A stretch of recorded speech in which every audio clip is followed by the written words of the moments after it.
Ha ha!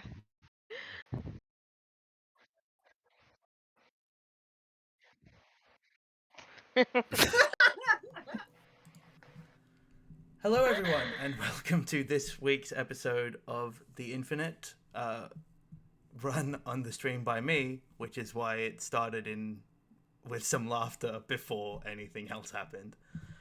I'm joined by the customary 80% of the cast. Say hello, customary 80% of the cast. Hello, Hello. customary 80% of the cast. Hi.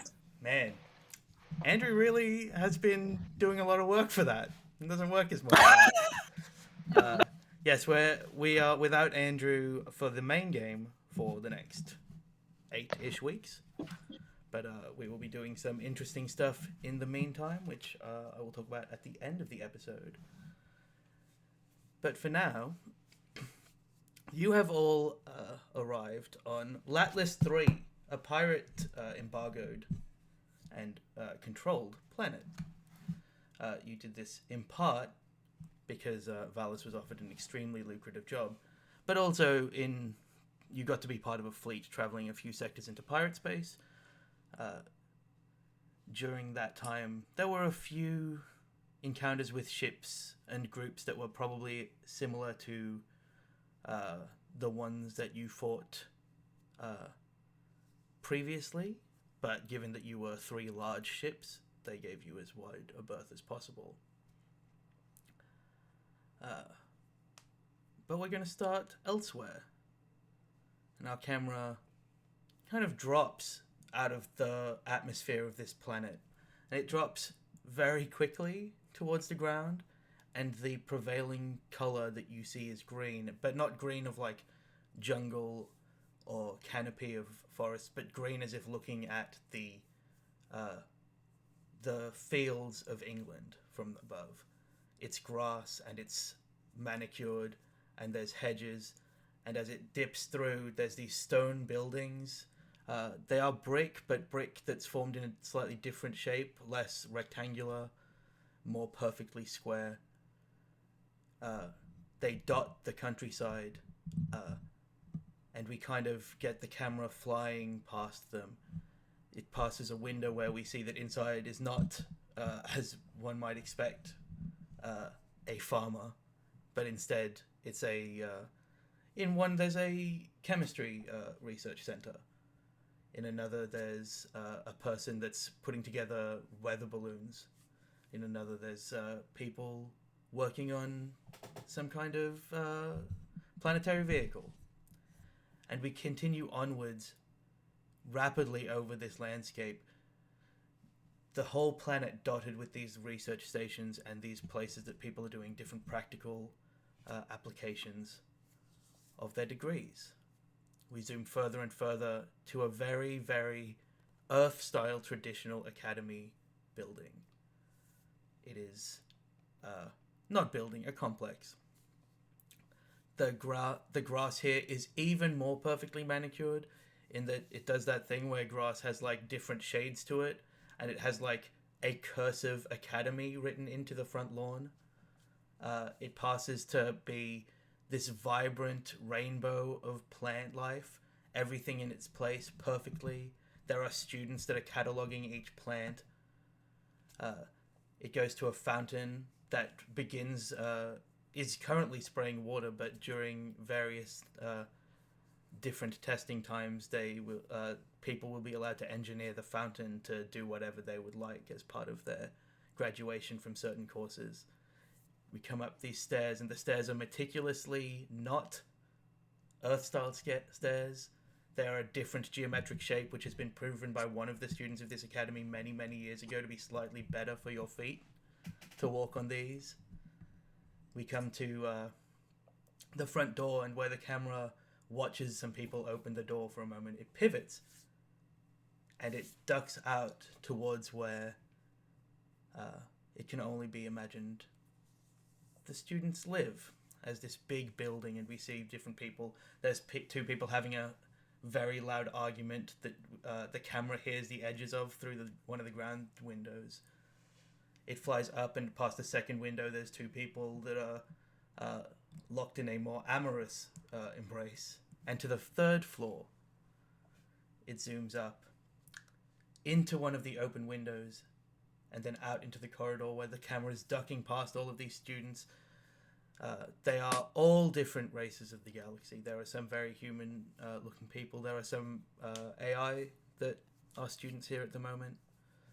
There are some robots that are synthetic intelligence level that are here learning a new thing rather than having it coded.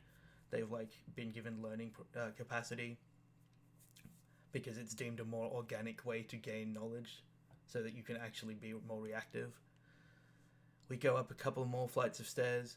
There's a pair of what seem to be the same race. They have long flowing orange hair, but where the hair ends, it ends in motes of little light that dance, as if the hair is an ever-cascading waterfall of burning light. And we continue onwards to the final floor, which is where it's semi-affectionately, but in a very more real way, to stake a claim. It is called the engineering floor, and only engineering students are allowed to live on this floor, even though you never have enough to fill it. They are the people that put together the academy. They're the people that put together every spaceship that flies in Imperial space. There's a giant mural that says, without us, space travel ends. And we get to what is one of the 3 or 4 common rooms on this floor. The floors are huge. The building, instead of being quite a narrow building, is huge and square. And this floor, even empty, even sparse of students as it is, probably has 40 students currently living in it, and many more off on the research centers. And we come to a group of people, and they're cheering. And the camera watches as the flame-haired siblings kind of rush over. And around a square table, there are 4 people sitting. And in front of each of the people, someone dumps out just this sack of bits. And there's a giant screen that all 4 of the contestants of this game are looking at. And the camera whirls around them. One of them's got just this beautiful androgynous blonde-haired person who's every feature is perfect, like the depiction of beauty on Earth. There's a small, very, very thin-looking man. He's got one monocle in, and in the other one he's got a jeweler's eyeglass, and he's looking down at the bits and looking back up. The third person is a synthetic intelligence who is recently new to the engineering, and everybody constantly tries to get time to study the robotics of this person. And the final one, can we get a description of Nyx as a student? Sure. Is this her, how far into her studentship is this? The last couple of months. Okay. So Nyx has almost a sort of a glossy sort of reflectiveness to her scale sort of texture at this point. Her bright blue face, no traces of gray, and her frill is a lot, even though it's still down, you can tell that it looks less ragged. And whereas the crew has always seen Nyx wearing a, standard jumpsuit, not particularly embellished, not particularly nice, and kind of a little bit work torn, but kept really carefully. What are the other? Is there any sort of dress going on in the room, or is it just people wearing their casual clothes? Your academy has a dress code. The engineers are above it. And not above it in terms of if you go to class, you would wear your uniform in class, but you're meant to wear it basically always. The engineers are, as they put it, the cool kids. None of the other departments feel that way. But it's not really highly relevant. So Nyx has a thing about like order and following rules, um, but also those rules apply to her, like the rules that the engineering students are above Yeah, it. the social So rules she's are as still relevant as the university ones. yes. So she's still wearing a uniform, but as in her usual outside of class habit, um, her uniform has all kinds of little like embellishments on it, extra patches that have shown what she has done in all kinds of incredibly clashing colors. Um, and instead of being, completely zipped up to the top and everything else, it's opened up to show a, very bright lining that reflects back. And then she's wearing, well, she'll never wear like rings, etc., because they get in the way. She has along her frill a series of piercings. And she, as soon as like she goes to class, she takes all of these things off, and she's got her uniform on. And then when she goes out, she wears this, and it still puts her a little bit apart because she is wearing such a like interpretation of the uniform. Um, and but she changes it routinely, and it's how she gets away with following both sets of rules at once. Yeah, there's a few engineering students that are like, well, but we can't break the rules. Like, we're the cool kids, but we shouldn't break the rules because you're all nerds. Uh, and they're always the ones that uh somehow ascend to the top of the hierarchy. And Nyx is towards the top of the social hierarchy, just from like tenure at the school. Um, so you are partaking in a game that Nyx probably doesn't normally play because it's a gambling game. But there are times when it is required of you as an elder statesperson of the engineering department, and the game is that people dump out a series of identical parts, and then it will randomly generate what you're meant to make. Uh, and you're all looking at this screen as it cycles through a bunch of things. And also, for a fact, the person that coded this, all of the things it cycles through, it can never be. It's not like it's running through a wheel. It says stuff like a clock or like a remote control car. And it can never be anything of that because that's too easy for the engineering department of the academy. Um, so this spins and spins and spins and spins, and it comes to a stop on a remote controlled locomotive device that also can cook you dinner. And then you all start. And I need you to make an applied engineering check. Even as she begins, Nyx is muttering out loud to herself, what are the parameters of this dinner? Is this a cooked dinner in the application of heat, or can this dinner be cooked in the sense that it is, I adjust the pH in order to pickle the product, and then she's beginning even as she's talking it through. The through. camera pulls back from Nyx's mumbling to every other person in part mumbling as well of the exact same questions. Of like, but anything can locomote. Like, what do you mean locomotion? And one person's really stuck up on the fact that it says dinner. Like, what's specifically dinner? Like, you can't bake a cake. A cake isn't dinner. But it could bake eggs. What is Nyx's current applied 3. engineering? 3. Got it. 3 is what you started with as a character, I'm pretty sure. Right? You mean 3 ranks, right? Yeah. No, you get +3. You're one of the best engineering students. Just have the +3. I was, just making It'd sure. It'd be really funny. You know how. Well, here's the thing. You know how engineers in school versus engineers that actually have to be in practice. Yeah. And this is intentionally brutal. Where like it is intentionally meant to fluster you. So we kind of spin around the table. What the?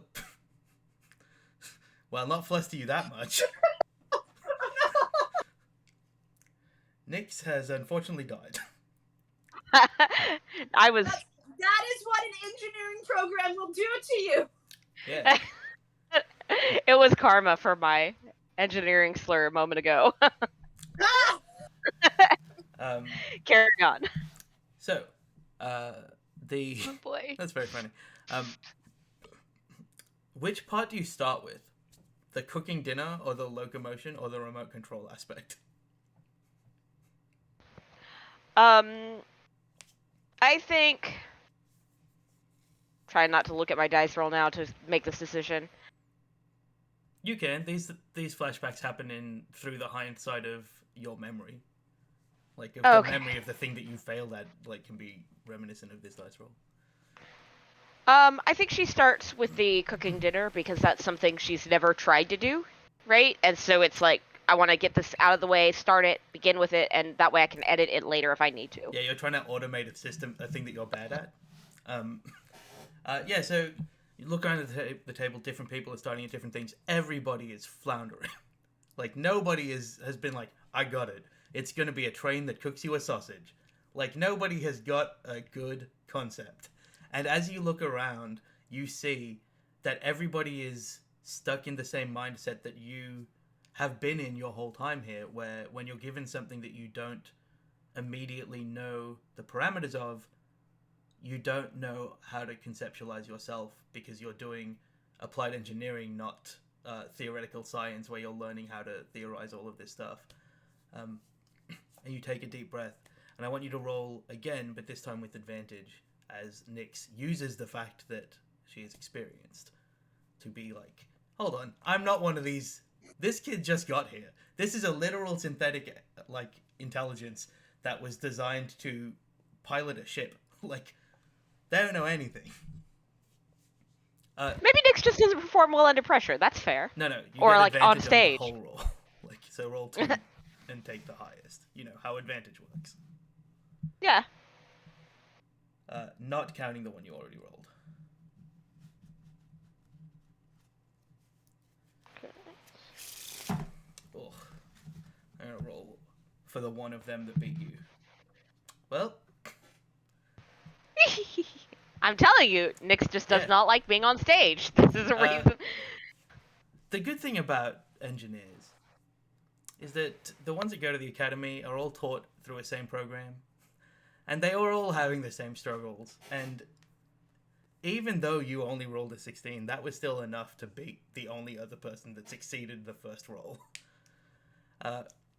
So we see somebody like the very small man with the monocle and the eyeglass, like, takes his eyeglass out and is like squinting. He's got a really buggy eye because he's always looking through this magnifying thing. And he's like, no,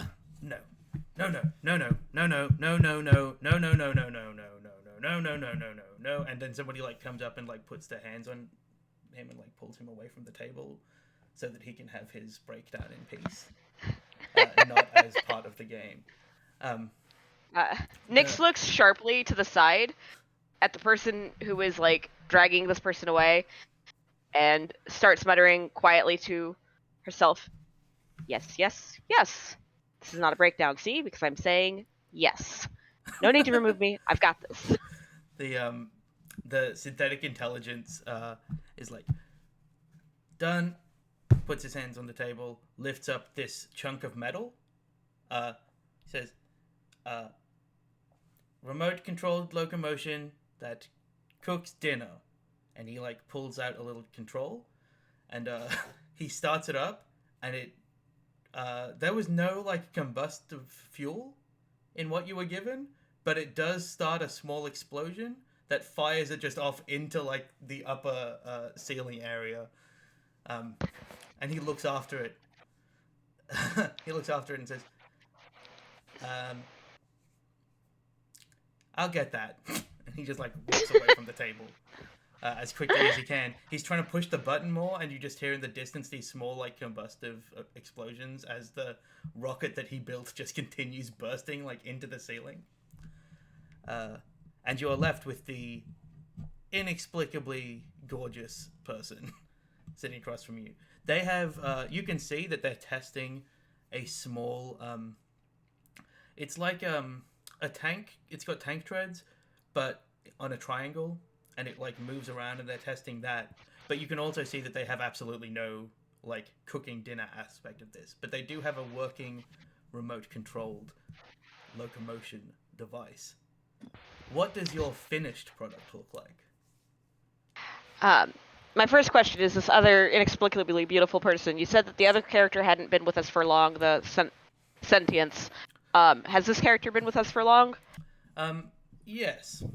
Not as long as you, but Hmm. I think, how long did we say your whole course took?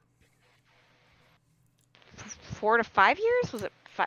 Yeah, Well, okay, so so next, yeah, I think it was probably 5. They are yeah. nearly finished. So there may be, in a world of credits, there are maybe a few credits behind you, but they've only been here 3 years. So they Mhm. are also an overachiever, even amongst the overachievers that come to the academy. Cool. And so, Nyx is like, as she's finishing up and like tightening a couple of bolts on her device, she kind of glances up, eyeballs the other student, looks back to the fact that the sentience is gone and the other one has already had a breakdown, and then just places her very small, um, incredibly compact, um, but with every piece of engineering absolutely exposed device forward. It's one of those things where like you could operate on an essential system just by like turning it a little bit. And she has decided that pickling is a perfectly acceptable form of cooking, and that pickling doesn't require her to add any heat. So it's got a little jar, like sort of in the center there, like a protrusion. And you said that they're making like this with all the same material, right? Yeah, so you Like all the have the same bit. exact same thing, but everybody's just clipping parts of metal apart. Okay, yeah. So what she's done is she's like overlapped it to create a mostly liquid safe central portion that would just drain any excess into like a spot that'll just drop below it. Um, and the remote control function when she steps away from it is literally just that it turns on and heats the vinegar bath so that it can pickle quickly and then drops the lid into place. And she did not bother with any sort of locomotion because that was not in the directive. Definitely, it did say locomotion in the directive. Oh, However, well, then the lid she counts as sure, locomotion. that's fine. However, it is evident that you're finished because you're like you've leant back a little bit from your thing, and one of the other final year students who tends to be if there's a party happening that engineering is involved with or in charge of, they are the one that organizes it. They're basically the Van Wilder of the academy. They don't look like Ryan Reynolds, but says, "All right, all right. Well, as with all contests of engineering feats, we have to go to Mark 1 to see if they meet all the requirements." And he gestures to the oldest person that Nyx, even now in your life, you've ever seen. You never saw anyone live this long on your planet. You've never seen anyone else live this long. And he is an engineering student. And you call him Mark 1 because he's the one that's been around since the academy started. And he's just never finished. And he's half asleep and looks up and goes, "Oh, looks over and says, "Well, is pickling cooking dinner?" I say yes, because some people eat raw food, and pickling is not raw. Is lid closing locomotion? And he thinks about it. He's addressing everybody as if this is a useful way for him to judge. He says, "Is closing a lid locomotion?" "Yes. If you close the lid fast enough, you could fly." "And is it remote controlled?" And you hold up the remote. He goes, "Yes. 3 out of 3. Excellent. Good job, student whose name I definitely have not forgotten."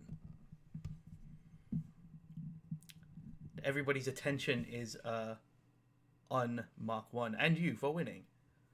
As the blonde person stands up, actively staring daggers at you. Like, they are not a person that is used to losing, and they're certainly not used to losing in a way that they have already decided was incorrect. because clearly that's not locomotion nor cooking, and it's barely remote controlled. And they slam down a cred stick on the table and say, "Well, I had expected better of the prestigious academy, but congratulations." And they just stalk off. Their hair like dramatically blows in the breeze that isn't there, as if some will of God is making them leave as dramatically as possible.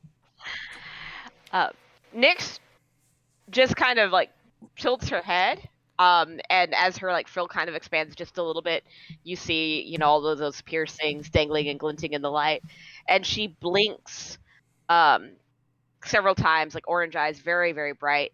And for a moment, that confusion that was on childhood Nyx's face when the bully that was going to leave the planet just, you know, verbally jumped her in the middle of a hallway is there. And then she looks at her, like her pickling robot again, and then glances around the crowd and just sort of like shrugs. Just The crowd has already started to disperse. The entertainment over. The entertainment is mainly in watching how people fail at this. Like, somebody's going to win, but most of the time it's fun to watch people not be able to do the thing. Mark 1 has kind of gone back to sleeping, sort of. He's normally in the common room, when he should really be studying because he should finish his degree, but he doesn't.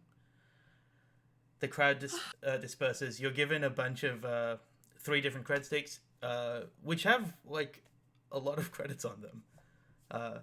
Because unlike you, most of the people that come to this school can kind of afford to do it without the myriad of... Well, everybody comes here on a scholarship, but most people come from planets where they have been given education in engineering or whatever their field is from very early on, as opposed to you who are self-taught. So you rake in about 15,000 credits from this game, which you do not get to add to your character sheet because you have given them to your family long ago. But the crowd disperses and you see a familiar figure. Long, flowing hair down to his shoulders, little... kind of goatee that comes to a point. He's a teaching assistant at the moment in the chemistry department, but he looks straight at you, and you've worked with him a little bit because early on you weren't sure whether or not you were going to go completely into the applied engineering field. And he says, "Well, g'day, Nyx. Professor Argus wants to see you." You know that to be your head professor, the head of the engineering teaching department. Professor Argus wants to see me. And she just like very slowly brings out her slab and just like looks at it. Why are you playing messenger boy? That seems a little inefficient. Well, I personally thought it would be funnier than sending you a thing on your slab to come here and tell you that he's expecting you to explain what your final project will be. Alright, so how long has Nyx known about this final project? You had a final project to do since you started? Okay. That you had to tell someone what it was today? Now? But you'll have been thinking about it, because everybody has a final engineering product. Some people mess with the fountain. Mark 1 does that every year. Nice. And so this like meeting didn't feel particularly planned, or no, it was intentionally. She hasn't had like... It's clearly been sprung on you to make you flustered. Nyx just like stares, daggers at Chips for a moment. I'm also meant to walk with you immediately. So you're an escort. I'm a chaperone, so you don't abscond and not go to the meeting. Is this typical practice for this meeting? Everybody is protocol? Everybody is hazed differently by this meeting, but nobody gets just a fun, hey, what are you doing thing. Everyone's like, what's their weakness, and how do we put them into the most pressure? Because to graduate from the academy is extremely prestigious. Nyx, who had like been in full like horror mode. As soon as he says everybody gets hazed. Oh, okay. That's an acceptable form of social bonding. It seems unnecessary, especially when engineering is about planning and being prepared. But I will go with you, Chips, and I will not consider that you are. I will only consider you as the bearer of the bad news and not the person who designed it himself. You didn't design it yourself, did you? Did you do this to me, Chips? It would be well outside of my scope to have done all of this. You could always pitch something to do with the bonding of chemicals. That's an interesting field. Not for you, as he's like walking beside you, giving you inane ideas that are not part of what he's like what you do as your education. I think like Nyx reverts to just like and like sort of like yes and sort of agreement noises. But as she's following him, she's just kind of like tuned him out, and what she's done is she's just adjusted her stride so like she can use the fact that she's walking next to him, tucking a kind of against his side, with no concern for like personal space or anything, so that crowds or obstacles mean nothing to her. And she's just in full like, okay, I've thought about this a lot. So what have I thought about? What have I considered that I will? And every so often, this spills into her like muttering to him, like she's trying to agree to him, and it's clear that she is not paying attention at all because she is talking herself through. I like it. Every time you start vocalizing it loud enough that he thinks he might be part of it, he tries to steer you away from useful thinking. Can you make me a perception or understanding check with disadvantage?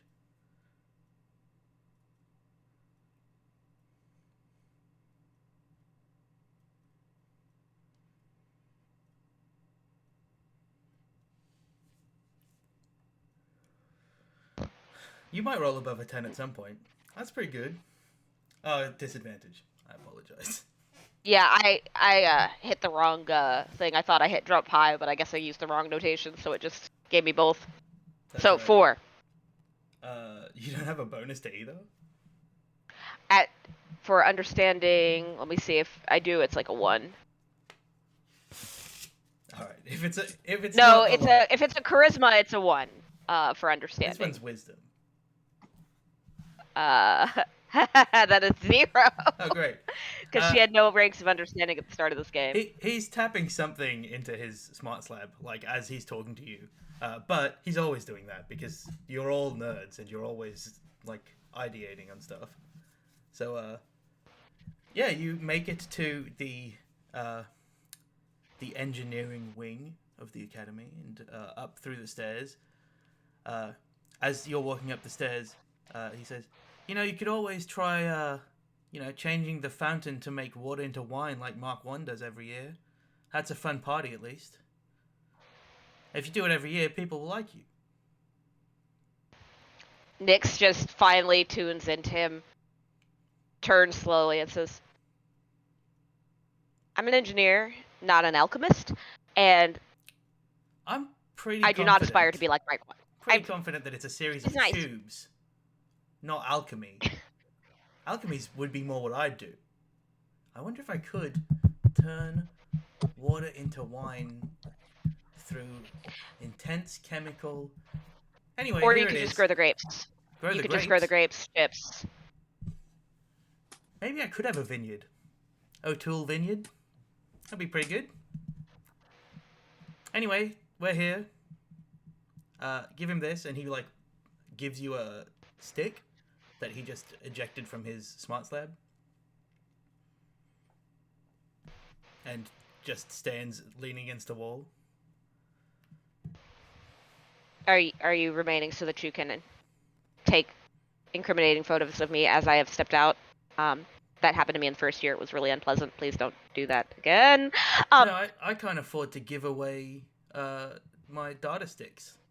I need that back. Oh, okay. I earn a very small amount as a teacher's assistant. Nyx, like, looks at it, and there's that, like, that looking into the dark sort of sensation of like, oh, it would be so nice to just destroy this. But she walks into the room.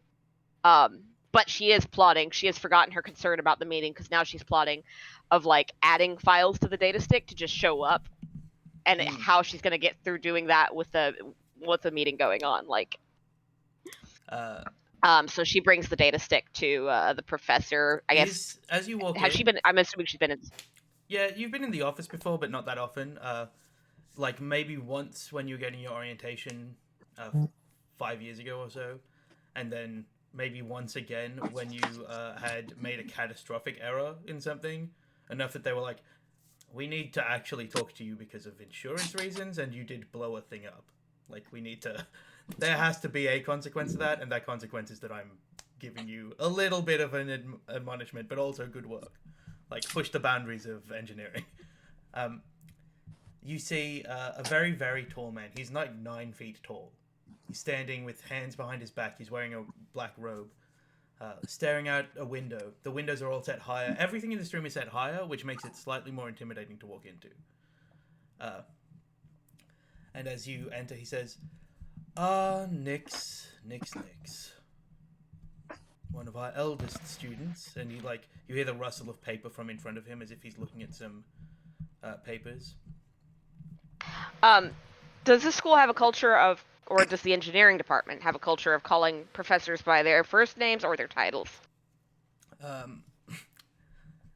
Even if the engineering department was on a first name basis, you would call him professor. Okay. Nix just immediately parrots back, Professor. It is nice to see you. One of our most esteemed professors. He turns and you see he's got a very angular, pointed face. His nose is very triangular. His forehead has almost geometric shapes to it, and he sits down in a chair and says, "Yes, I am one of the most esteemed professors at the academy. That is true. I believe you have something for me." And he holds out his hand. Nix looks at the data stick and then looks back to Chips. Chips is outside, where Chips door is closed. Yeah, where not Chips, where Chips was. And she hands it out and she says, and she stops. She's like, Chips. T.A. O'Toole, here. And she just hands it over. He has a computer, and you see him slotted into most computers that are full computers are very small little boxes that then project a screen. He slots it into that, and the screen pops up. It's got a privacy backing, so you can't see through it to read what is on the screen. He says, "Tell me about your final project." Nix is just staring at him, and then she starts to pace. Does he have chairs in front of his desk? Nope. Yeah, so she just starts to pace in front of that completely empty, open space, with her hands held behind her back and staring off into the distance. And she has done this for oral exams, for dissertations, for everything sort of thing, not the full ending of her, not the final exams, when she's actually forced to do something where she has to stare somebody in the eyes, she'll do that correctly. But anytime she's being quizzed, this is what she does. And she goes, do you want a full rundown, sir, on just the parameters of the project, or do you want the scope, history, and necessity of the project as well? Or should I consider that to be self-explanatory? As you start talking, you hear him loudly typing on a mechanical keyboard. And he just gestures with one hand for you to continue without answering the question. Has Nix had a oral examination what that would sit with this before? Some sort of prior experience that she would just fall back on and do the same thing? No. Most of the time you are required to provide a lot of documentation that the professors will read through beforehand, and then you do you very rarely are just hey, tell me out loud all of your stuff without any notice. Got it. I think then that Nyx sort of like staggers to a halt when he doesn't say anything. And she just like closes her eyes. She's very visual, and she just keeps her eyes closed for a very long moment, because if he's not selling her anything here, then she figures 10 seconds will be okay. And almost to herself, she goes, "Okay, Chief, so, and then she says much louder, well, as you know, livospheres that have expired are under tremendous pressure to maintain the economics and the efficiency of their systems. As systems degrade over time, it becomes harder and harder to find replacement parts.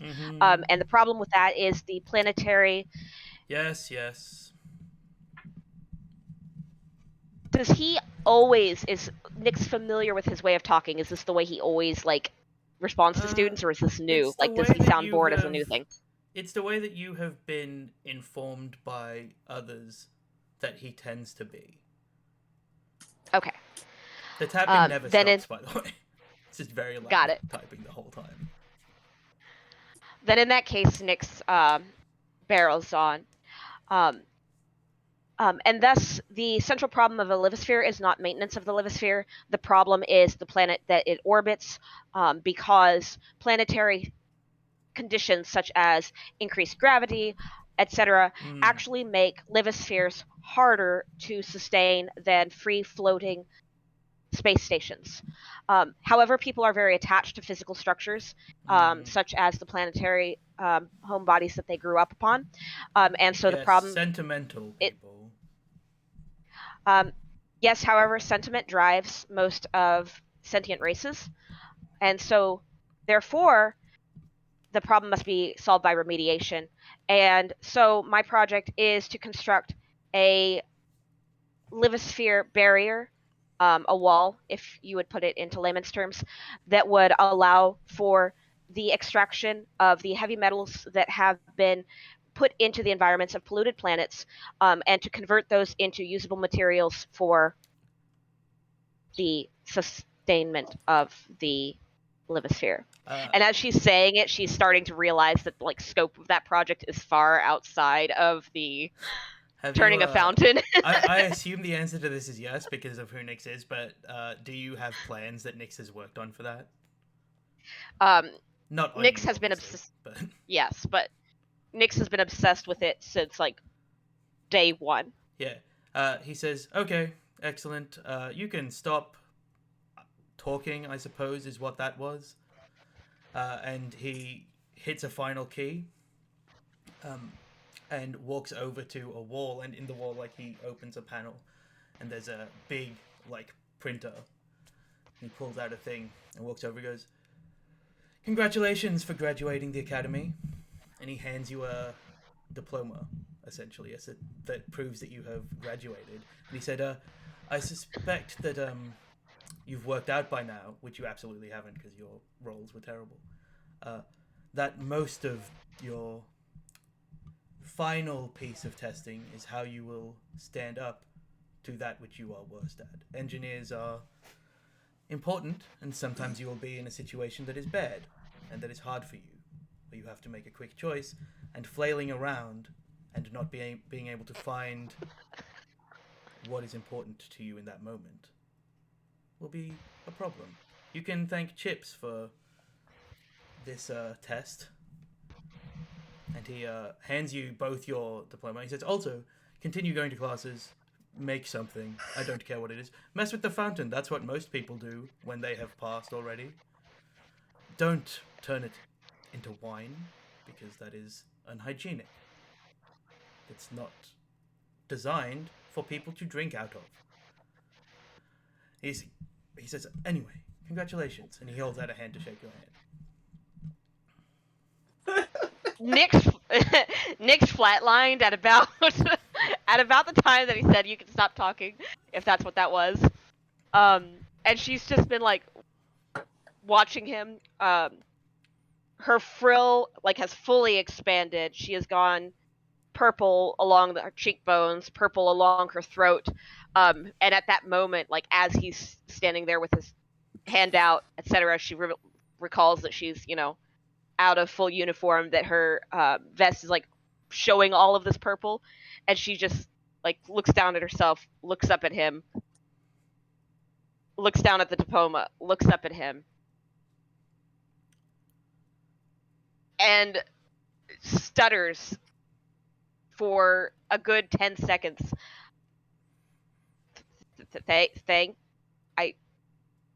Okay. And she just like takes the diploma in one hand and like looks at his hand for a long moment and then sort of like slaps it with hers, but it's like she doesn't like make contact for a full shake. She's just like, Sure. He rolls with whatever you're going through. He understands that this is a traumatic way to decide that people have graduated. And then he hands you the data stick and says, "Oh, this is yours. You should read what's on it." And now as soon he as you said look that at he it, needed this back? as soon as you look at it, engraved on it is your full name and your like degree, and it's like in the smallest possible engraving, the entire stick has your full degree on it, like a full notation of what you have just achieved. And we will fast forward a bit because Chips is not outside when you arrive out of the room. But you check that later, and it's everything that you've ever worked on.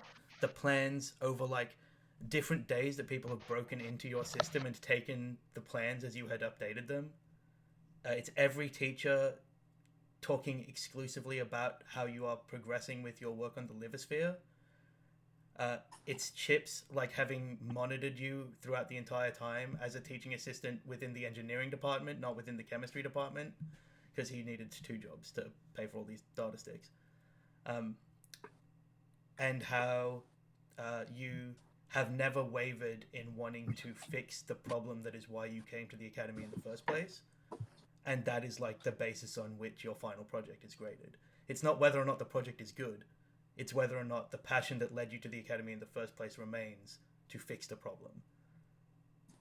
And as you have that realization, sifting through so much stuff, and at the end it's just Chips tapping into a smart slab as he walked with you.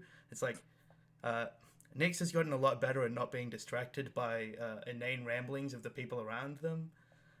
She is very competent. She will surely enact whatever she wishes to do with this passion that she has for engineering.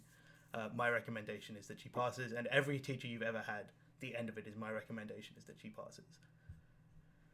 And we have the camera kind of looks at Nyx, probably in as much shock as before, and then spins, and you're tinged in yellow light on the surface of Latlas 3, looking at Valis and Tiago riding away on hoverbikes. It's twilight. It's late. It's past twilight. Also, you only just arrived and it's night. The pilot who is here kind of to drive you back to town will inform you that I don't know if anyone mentioned this, but night on Latlas is about 85% of the time, so you should get used to this. And he like gestures around. Do you have a place to stay? Nyx just looks at Lucira. I wasn't here last time. Do we have a place to stay yet? No. Okay. But that does remind me that we have a moment that in between those flashbacks where it is the moment that you all arrived at the border of the planet. This place is controlled by pilots and blockaded by pirates. It does not have a 360-degree protection ring of pirate ships, because that is ludicrous. It does have a system where if you are not, this will have been explained to you, if you're not permitted to land on the planet, they will issue a bounty for the destruction of your ship. If you are permitted to land on the planet, you can fly on. If you're not permitted to leave, they'll issue a bounty on your way out.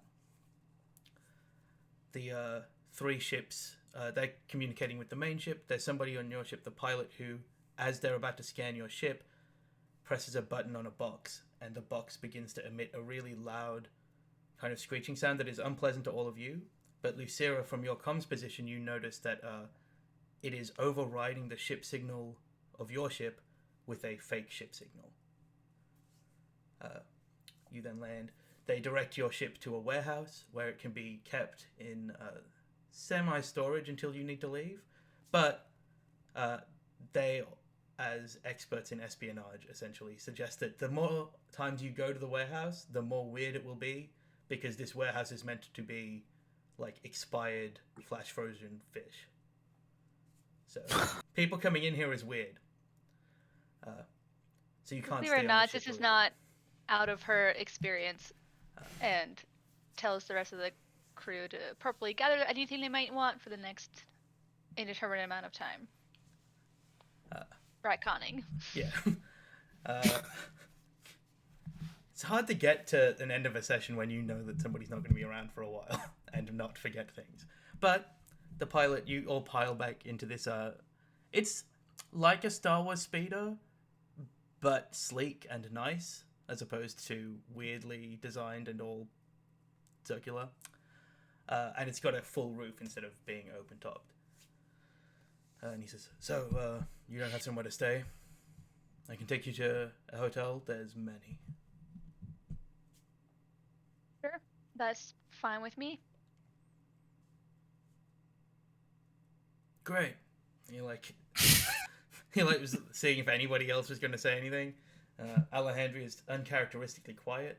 Everybody else is probably still recovering from the goodbyes that they had. Lucira far more versed in saying goodbye to people.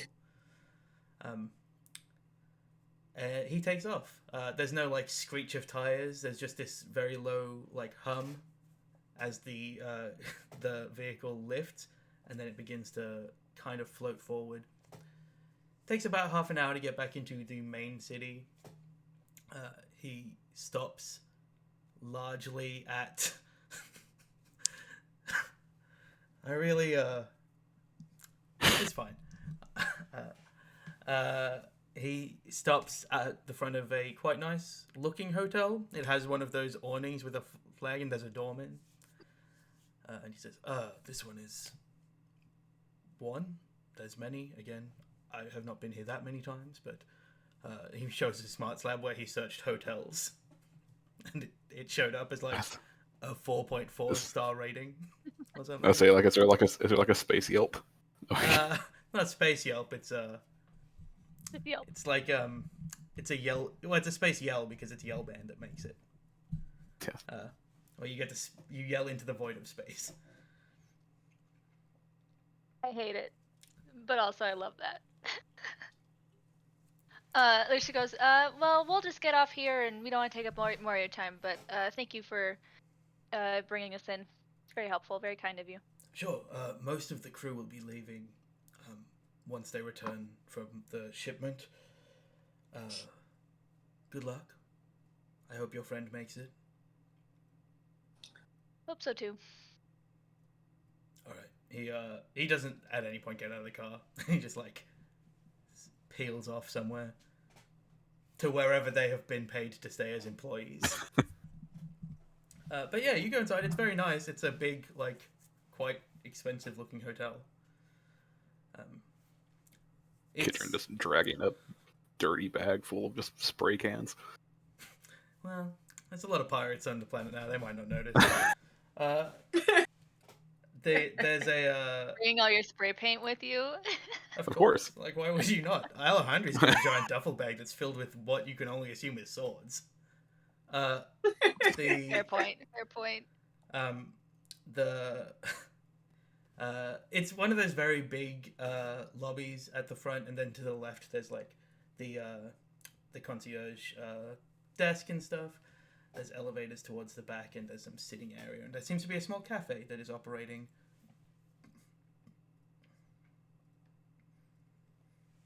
Lucira will lead the group over to the concierge desk and ask for 3 rooms, 4 rooms? Chamomile, would you prefer to have your own space to rest and recharge, or would you like to share with someone?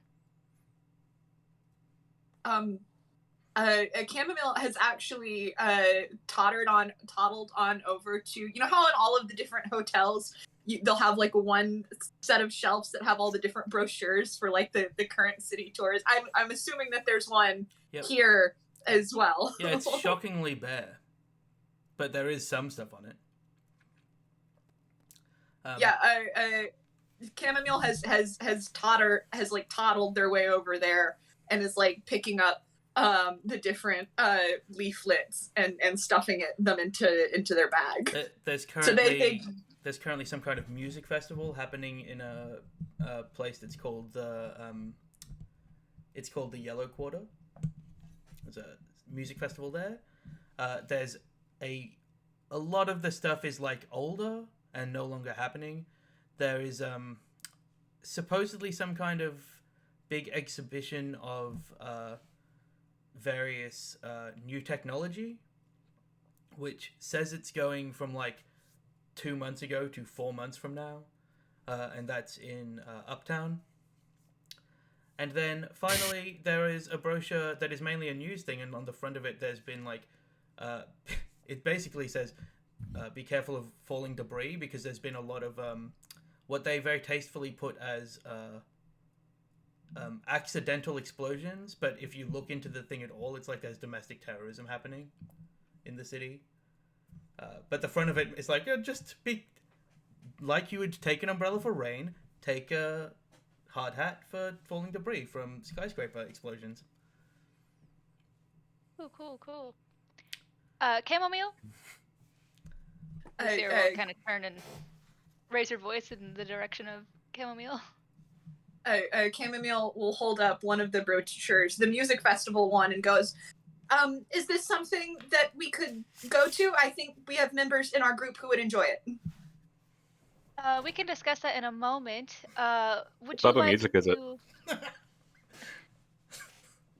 Sorry, it was really funny.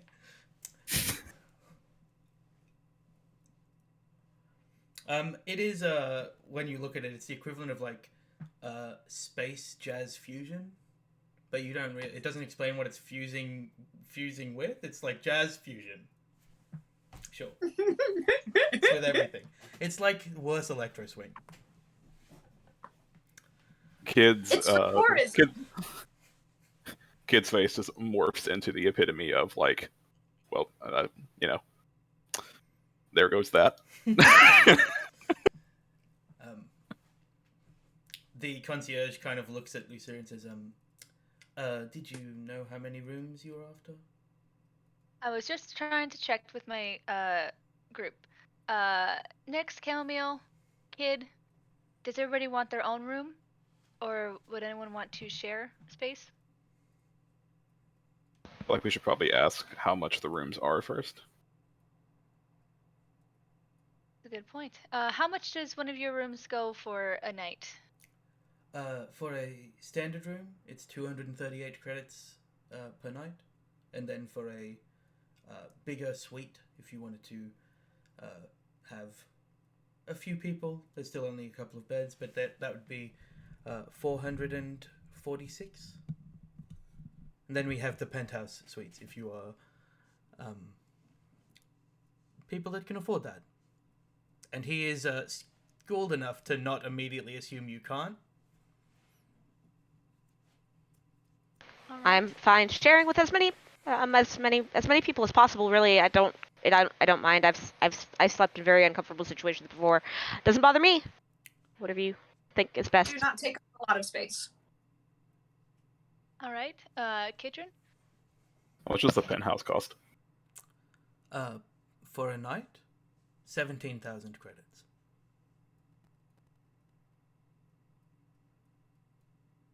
Well, that's fucked. Okay, let's get a regular one then.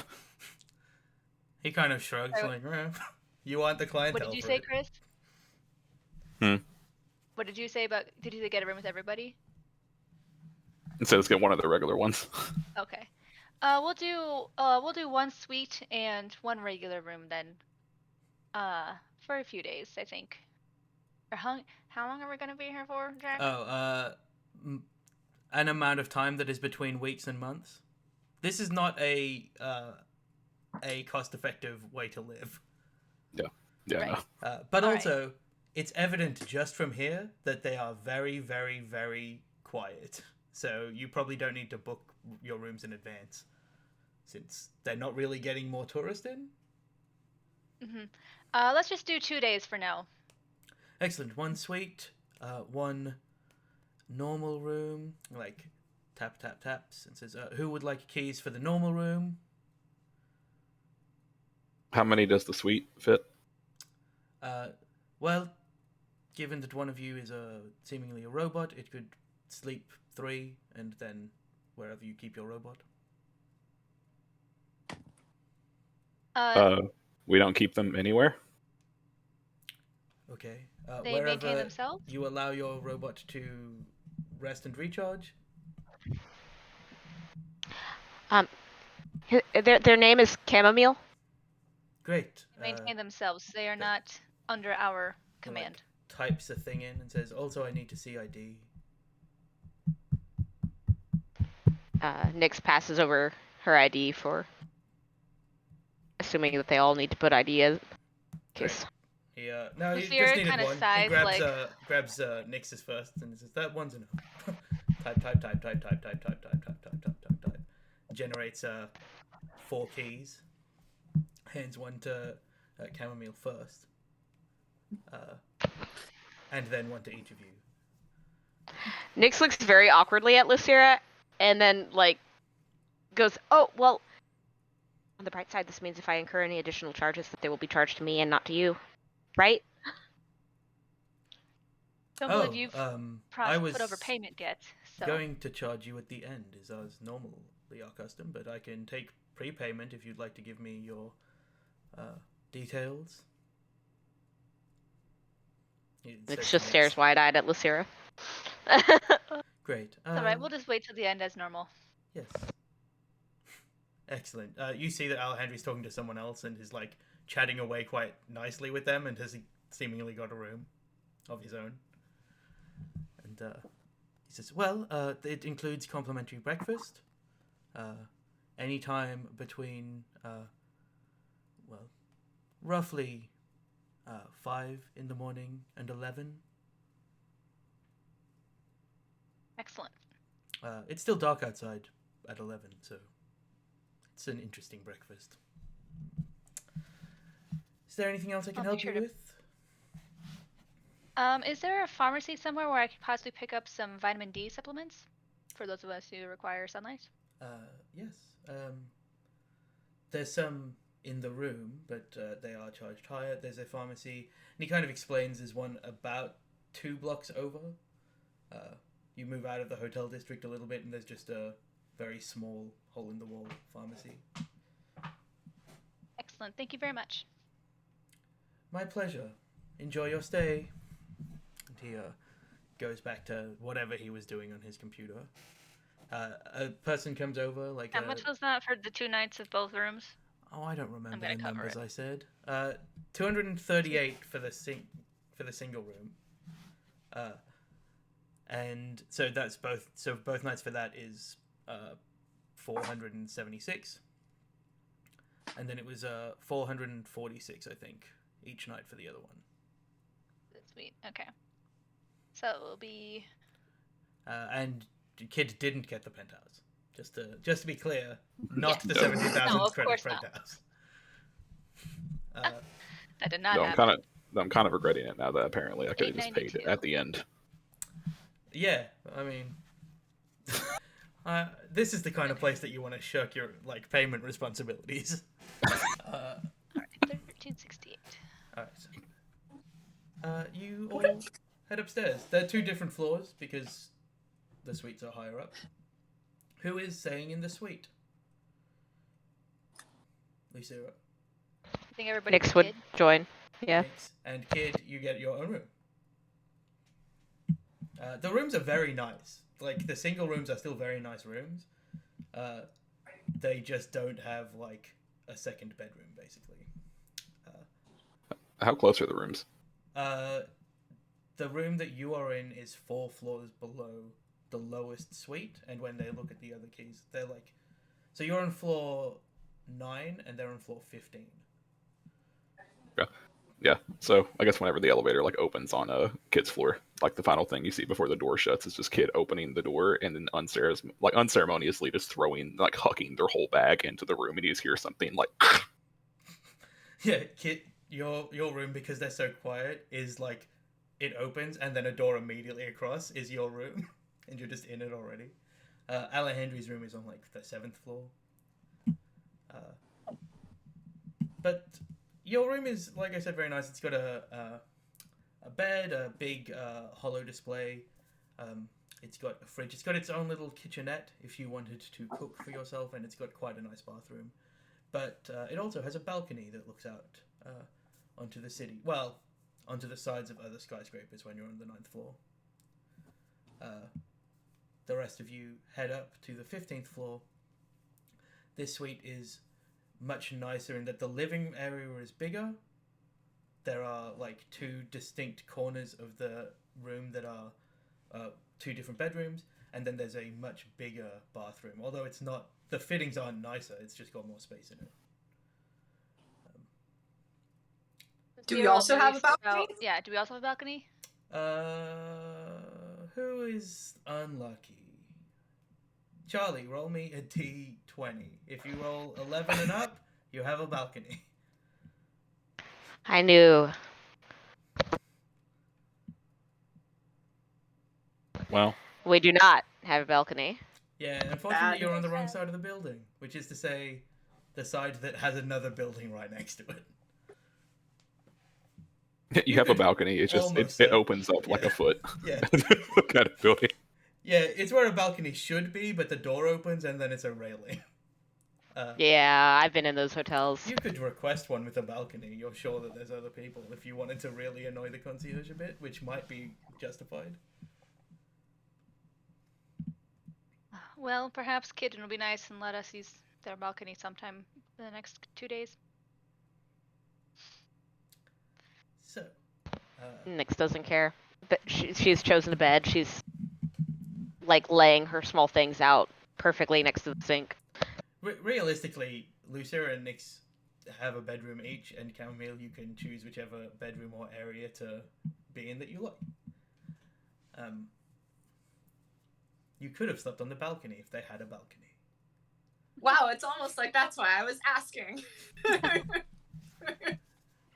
Again, they will move you, probably. They have a lot of people. They just gave you the first available room. Well, according to the concierge, there's clearly room for you. There's probably a wall charger in the corner, according to that guy. Rude. Yeah, it's that guy's fault. What a rude asshole. No, Chamomile finds actually a corner like right next to the largest window in the suite. That might be in a bedroom. That might just be out in the living space. And we'll pull out the stuff from their like little trundle bag that they carry with them, and like sets up like they've got like the little like a little pillow fort or blanket fort situation, and they've got their little homemade pillows that have been cross-stitched for them by like a farmer's wife from way back in the before time of their life, and they've got the different hats that they got from the haberdasher on the explorer's ship, and like that's how they create their little nests in the living room by the window. Holding? Oh, that's the cutest thing ever.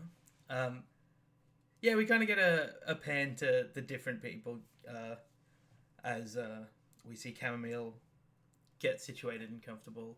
Then Nyx organising all of their bits and bobs.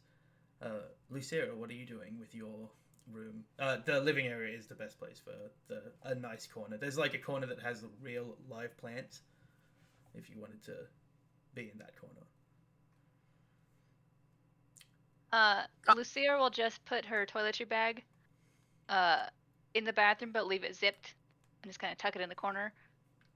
And otherwise, hangs up any extra clothing because she hates wrinkles.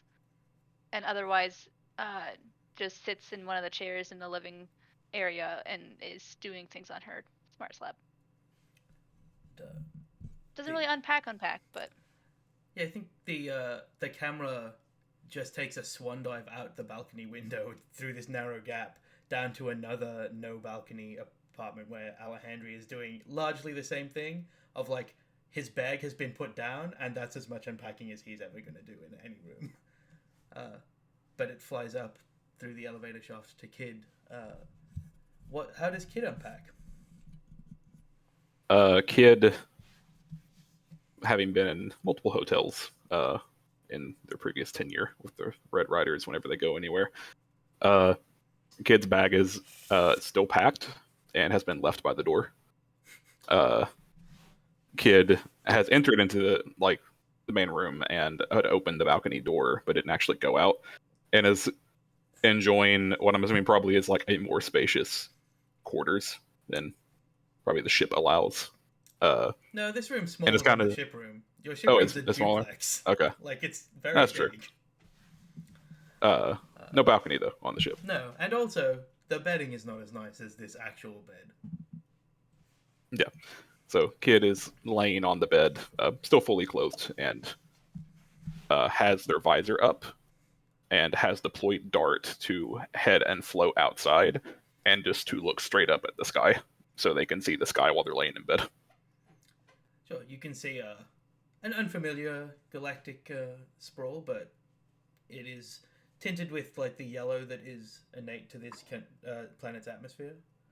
But it is as normal. It's very hard to see a lot of stars in the middle of a city with a lot of light pollution. But I was going to ask, is there any stars visible? Yeah, you can see some because it's there's less lights on than a city of this size would normally require. Like, as you're looking up between what are essentially two hotels, there's only like maybe 18 or so rooms on either side on like your building's your side and the other building their side that have been lit up above you. There's a lot of empty rooms, it seems, or people that are asleep at essentially 7 o'clock at night. And yeah, that shot of Kidren will probably just end with the view of Kidren laying in bed and just has their hand kind of raised up, and with their finger in the viewpoint of Dart is connecting stars with their finger and making shapes and drawing because they can't spray paint a hotel room. Not with that attitude. I mean, Nyx is paying for your room, so... that is true. We're gonna move forward to the next morning. Do you all meet? You are on the same breakfast schedule, so do you all want to go and get your free breakfast, whatever that may be?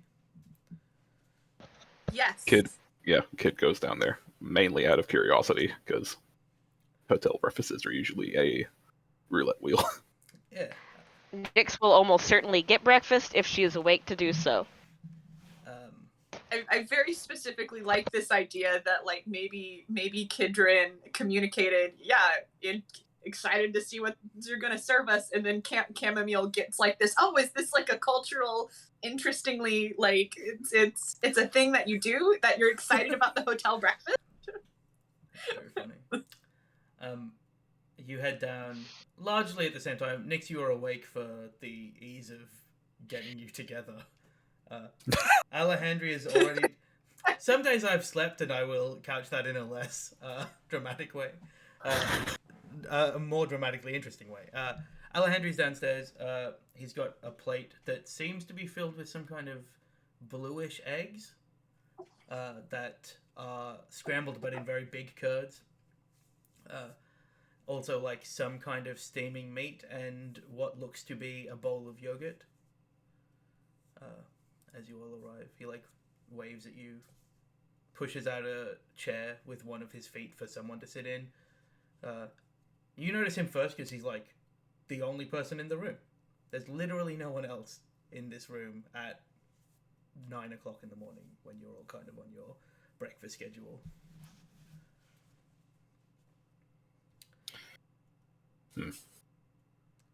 Blue So here eggs. we'll get some oats and some yogurt and kind of mix it all up. Kind of do some granola. So the first thing that you notice when you go to the yogurt is that it is not yogurt so much as spider web yogurt, as previously Nope. described. And they don't have oats. They have this green oat equivalent. She'll get the oats like first, and then we'll go to see what she thinks is yogurt. See that it's that awful spiderweb stuff. You And put your spoon into it because you can't tell from the surface of it. Nobody else has had any, except for Alejandri, who like took it from somewhere else. You put your spoon into it, and it feels like slightly the breaking of crystallized sugar. And immediately you're like, no, I pass. I'm out. No, thank you. yeah, like I take the spoon out, and then I go, and I just put that. You go to shake the spoon and it's still connected and it just flops back into the. Yeah, I just go, you know what? And I just kind of like twist it and try to break it off, and I toss that spoon in the trash if it's a disposable spoon. It's not. It's like a full metal spoon. Then I will not put it in the trash. I'll put it in the bin for cleaning. Sure. So there are oats. There's some various breads. There's both omelets and scrambled eggs of these bluish eggs. They're not. I'll get an omelet instead blue. with my oats. Omelet and oats, the true breakfast of a hotel. There's some cooked meat, more cooked meat than you might expect. It's not just bacon and sausages. There's like steaks and things like that. Steaks. And then a fruit salad, which is space fruit. Like, it's a bunch of different space fruits. I can't be bothered describing all of these space fruits. As an example of Kidren eating how Kidren eats now, whenever Kidren has the choice of what food they actually consume, Kid just sits down with a plate of meat. Mm-hmm. Yeah. Nick's plate looks. Lucira clocks it, but she got no perception, so. Your glasses are fogged up. Don't wear glasses. Oh, that's right. You suddenly have glasses. That are fogged up. Get it now. Nyx also has a plate of mostly meat with some fruit. But as soon as Lucira sits down, did Lucira get the green oats? Yeah.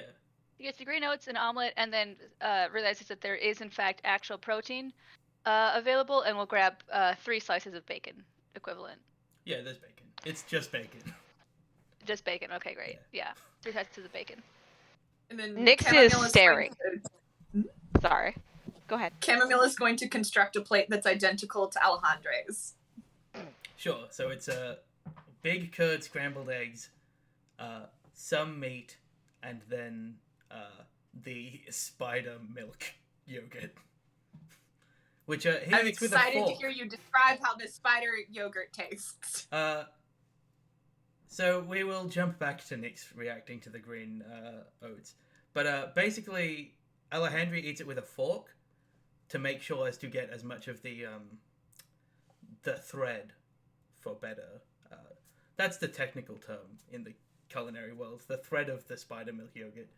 And you twirl it, and then you eat it, and it has the texture of cotton candy if it was wet.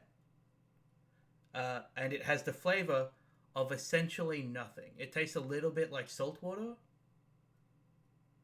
but nothing beyond that explains why someone would eat it.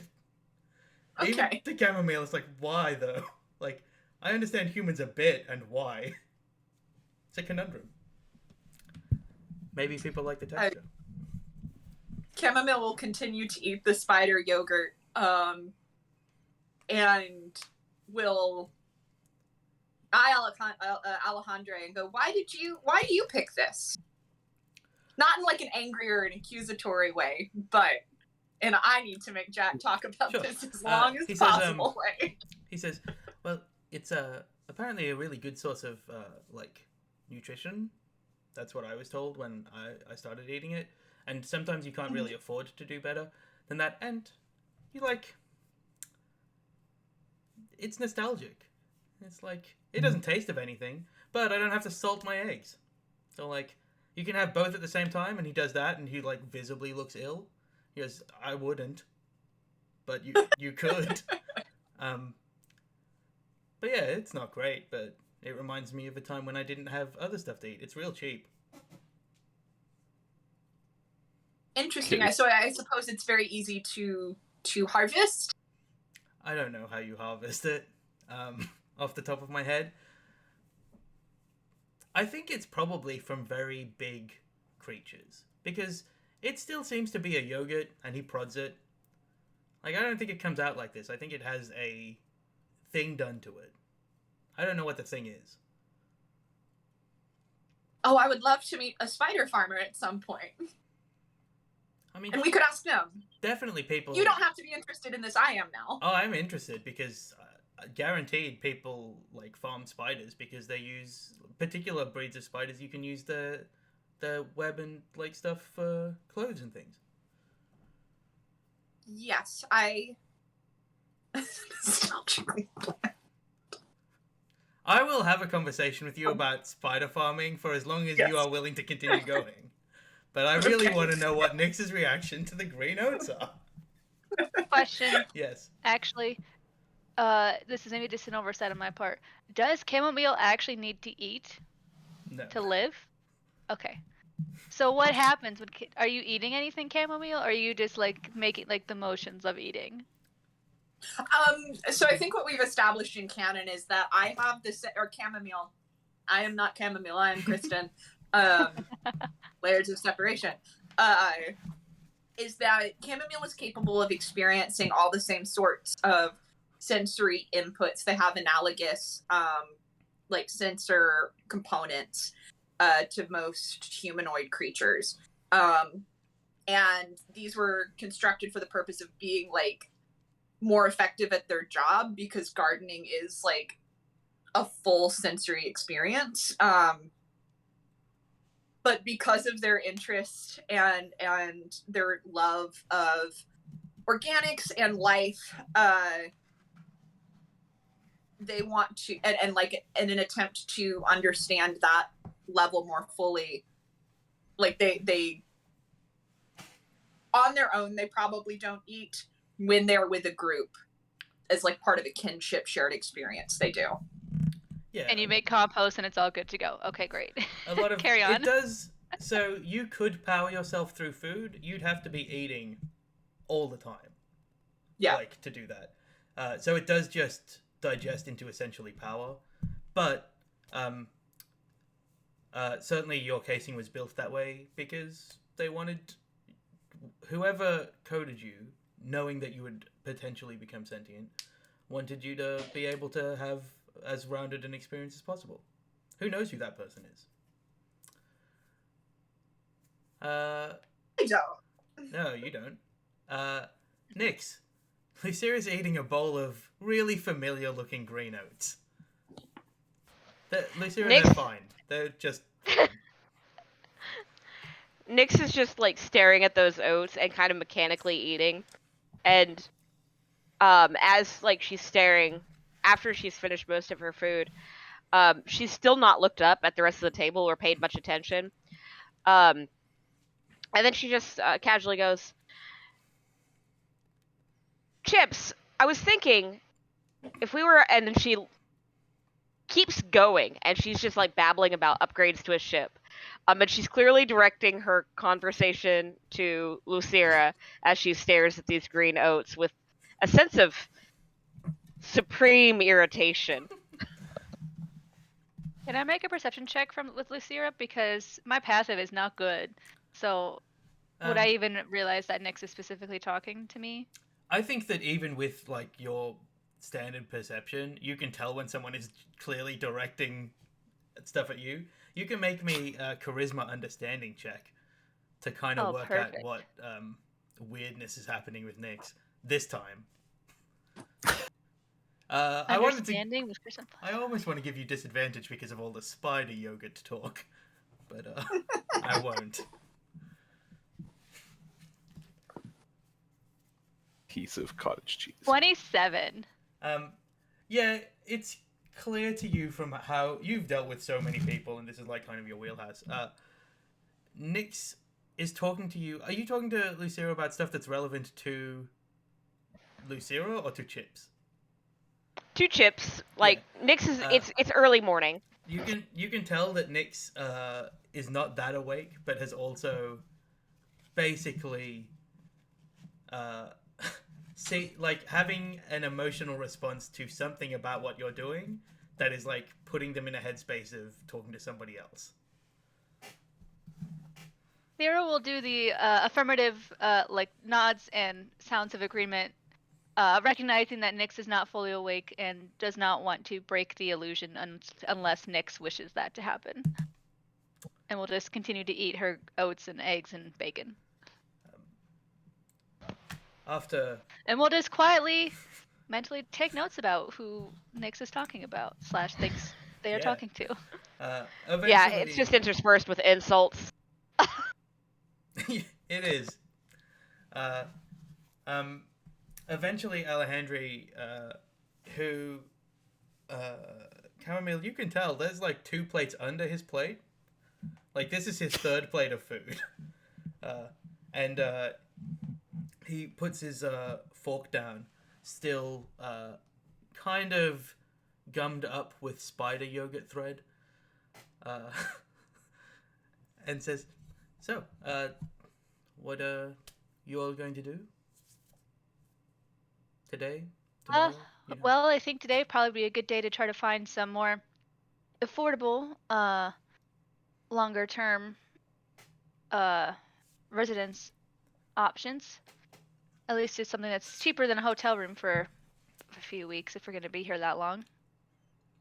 He nods. See what else is also available for work for a group of our capabilities. He says, I'm happy to pay 20% of a place if you find somewhere to do a short-term lease, or if you find a cheaper hotel, let me know. I have a job already, so. Oh, awesome. Just for you? Yeah. How we've been here. Yeah, Never mind. It's a planet network. What were you all doing last night?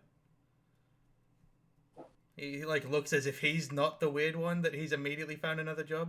And he turns to Chamomile and says, apparently they were looking for people that were capable of performing marriages. And I am capable of performing marriages. How did you do that? I've seen some before. Is that all it takes to become qualified? Is seeing someone do it? I think so.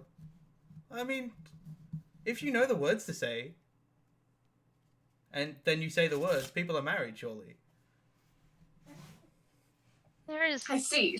So much more involved than that, Alejandri.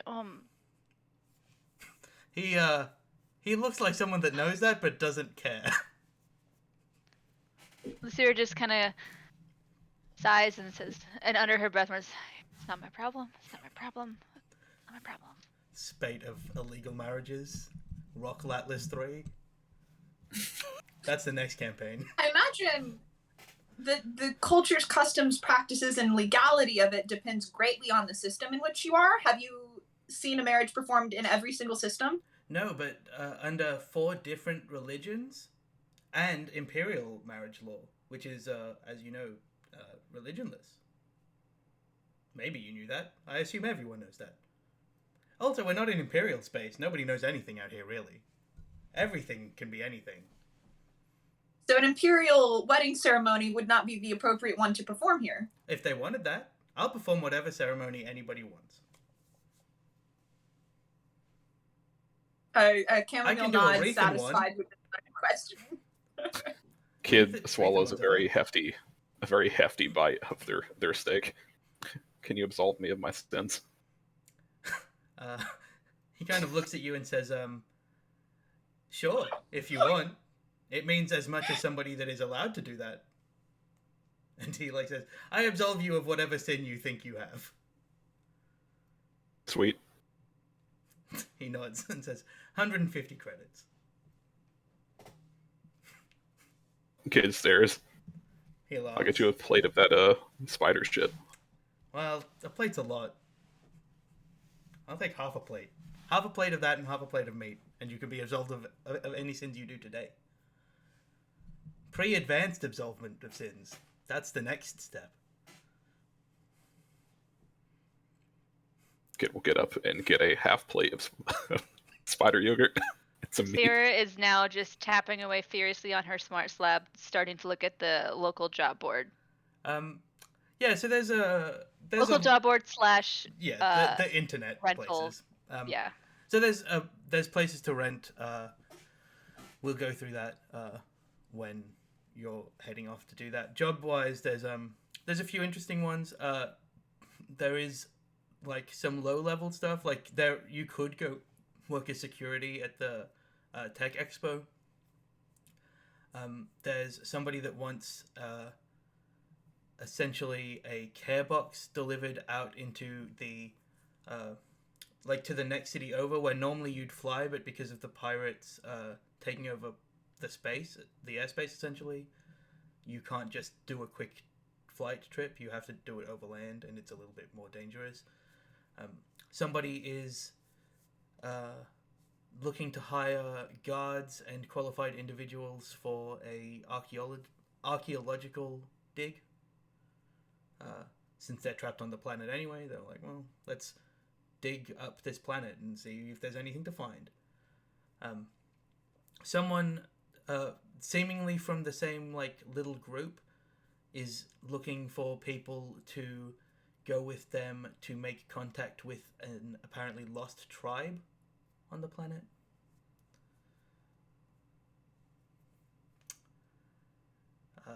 There's a couple of other things as well. I'll start relaying some of these options to the group.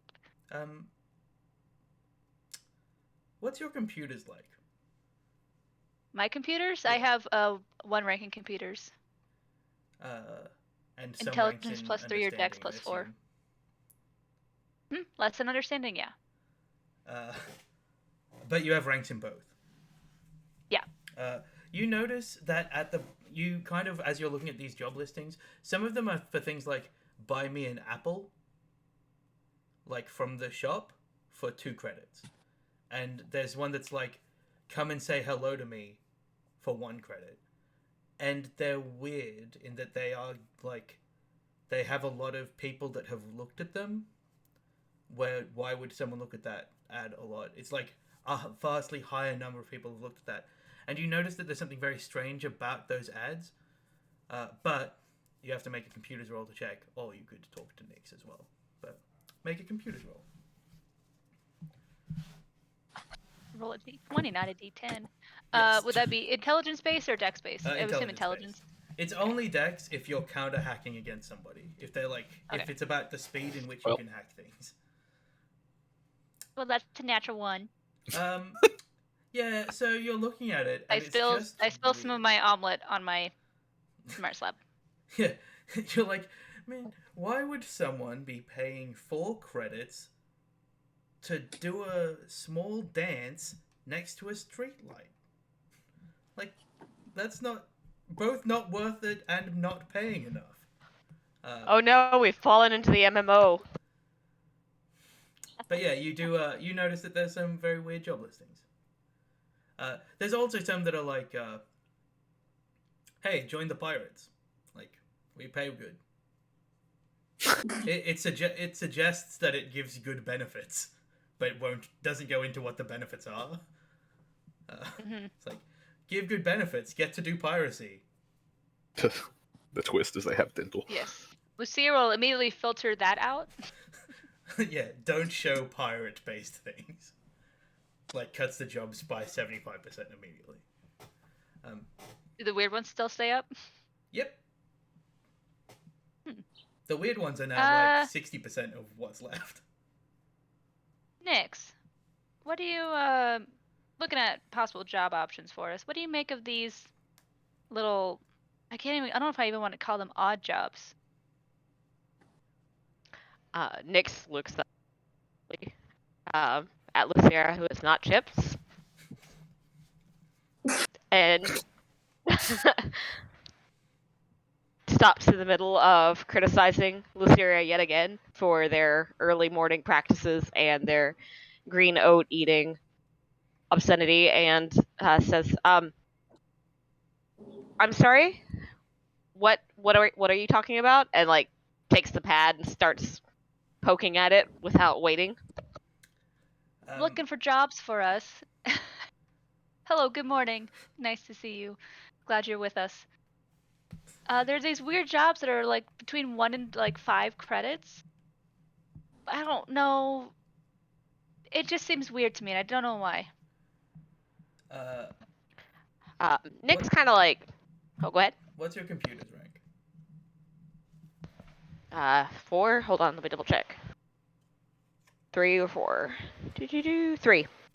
Make a computer's roll.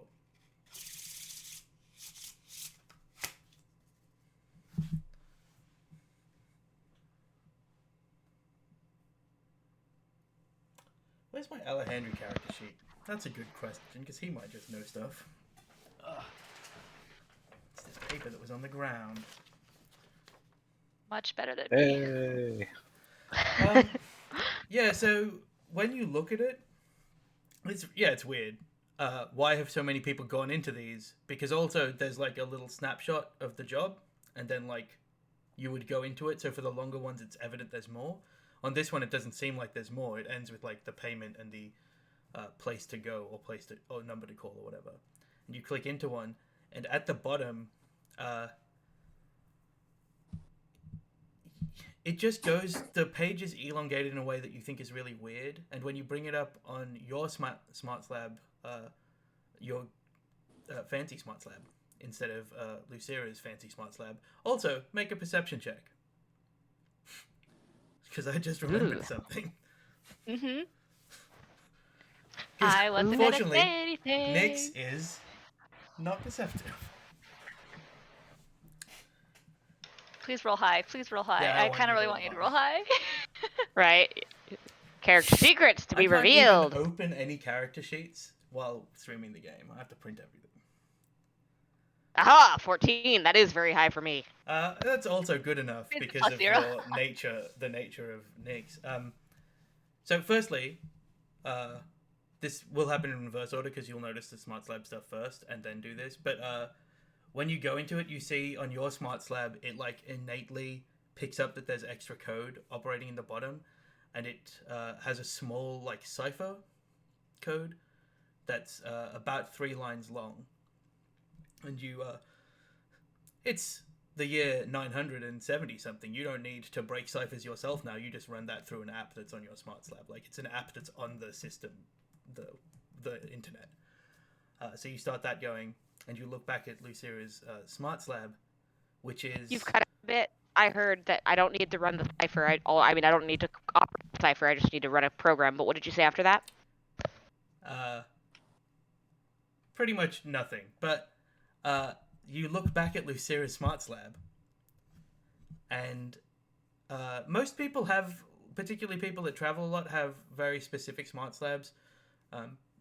There's a couple of different brands.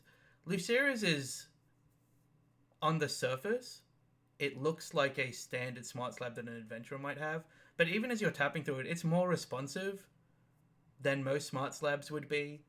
It's the screen has a sheen to it that makes it harder to read from like unusual angles. Like you could almost read Alejandri's from across the table. You could barely read Lucira's when they were passing it to you. And you start to pick up that this... how much more do you want to look into it than just that surface level stuff? Handing it over to you freely, by the way, as well. Like, I'm not... And Lucira's perceptiveness is legendarily bad. Yes. Yeah. I almost never want to make it better just because it's so great. I never raise my perception if I start with a bad, because it's just a good character trait to not see stuff. And I think me as a player, I'm very fascinated, and Nyx does not at all have the level of self-control or awareness of privacy to not just start examining this. So, like, I think what she does is as she's looking at this, because she noticed it was so fast, she just like pops open 3 windows at once, like she's trying to see like if there's any links, etc., just to see how fast it does simultaneous processes, right? So she accesses the the calculator function and the other slots at the same time, just to check that out. Sure. So you have like the general access to the planet network, which is in the planetary hold slot. You go and open up the calculator. There's a bunch of like links to different parts of the Imperial Clock. The way that everybody has their phone set up, which is like there's a bunch of app spots, but they all go to different apps. You open the Galactic Clock. Everything is still running as well. You open like Systems monitoring or whatever. And then you have... Oh, that works, yeah. Yeah, the speech translator, and then you have systems monitoring. And as you open systems monitoring to kind of look at how it's dealing with all that processing, firstly, Lucira, make a perception check. It's a -1, you guys. Also, your screen works both ways in that you can't see what is happening on it from weird most angles as well. Ooh! Hey, that's 14 though. Oh, man. Yeah, you don't 16 notice -1. that Nyx is doing anything other than they're doing a little bit more tapping than you would think, since you gave them a thing to look at. But Nyx, as you go into the universal, to the system breakdown and stuff to see how the process is still going, firstly, it has like, even compared to your better smarts lab, triple the processing power. Like, and you see that immediately, and then the screen goes black and a little box opens up that says, please input passcode. Nyx is just like fascinated by this. So it asks for a passcode for systems monitoring? No, the screen turned black and a box opened that says, please enter passcode. Okay. It does not look to be part of that app. Okay. Does it look to have an exit, or is it just like it took over the whole thing? It took over the whole screen. Nyx, like, as she's bringing, since she switched over to her pad to do the cipher and whatnot, Nyx, like, keeps holding that up, like, and staring at it while she does that on her other pad. And then, after a moment when it doesn't switch and she's done the cipher, she slides it back to Lucira, and says, you have a really nice pad. Do you know where I could get one of those? Because while they're quite expensive, I do like and she shows her slab. She's like, and she shows her backup slab. She's like, I could always use a third. Lucira, two things. Firstly, it's an Imperial production slab. Like, you can buy them. Secondly, that's not your normal passcode thing. That is a thing that you know only shows up when something really unusual has been done to your smart lab, like someone opening all the apps at once. It's a failsafe to stop that. And if you don't put your passcode in about the next 60 seconds, it's going to start beeping very loudly. And if you don't put your passcode in another 60 seconds, it's probably going to blow up. Is it an exploding smart slab? Yeah. Great. For the safety of the smart slab. Yeah, okay. Lucira will say, I mean, it's Imperial make, but, and we'll, as she's saying this, we'll type in her passcode quickly, but do it like, you know how like when people are like trying to stealth text, she'll just like hold it to her chest and like not look at it. You have two passcodes. One is like, I want to open my phone for basic stuff, and this is the like, I have to put in a passcode that is like significant. It's like 12. It's like 18 characters long. Yeah. And a thumbprint. And you have to hit enter in the middle somewhere, and then Yep. it will say it's a failure, but it's not a failure. It's like all a very elaborate It's like a two-part system. password. But this actually was a gift from Melba when I left the Tempesta. It's very kind of her. Yeah. But you can buy these. It's just Imperial make. It's just a little bit. I like having a, fast processing power so I can process people's paperwork quickly and it gets uploaded to the server faster. Nix, you can make an understanding check. I was gonna ask. I was like, you don't need to make a deception because Okay. enough of that is true that I will set a DC instead of you deceiving against it. Can I just do it anyway just to see Yeah, you what can it make is? a deception check just to see Yay. how well you manipulate that I want to roll situation. more things. I was trying to work out how much of what you said was a lie, and it's really not a lot. Nyx begins to nod earnestly and say,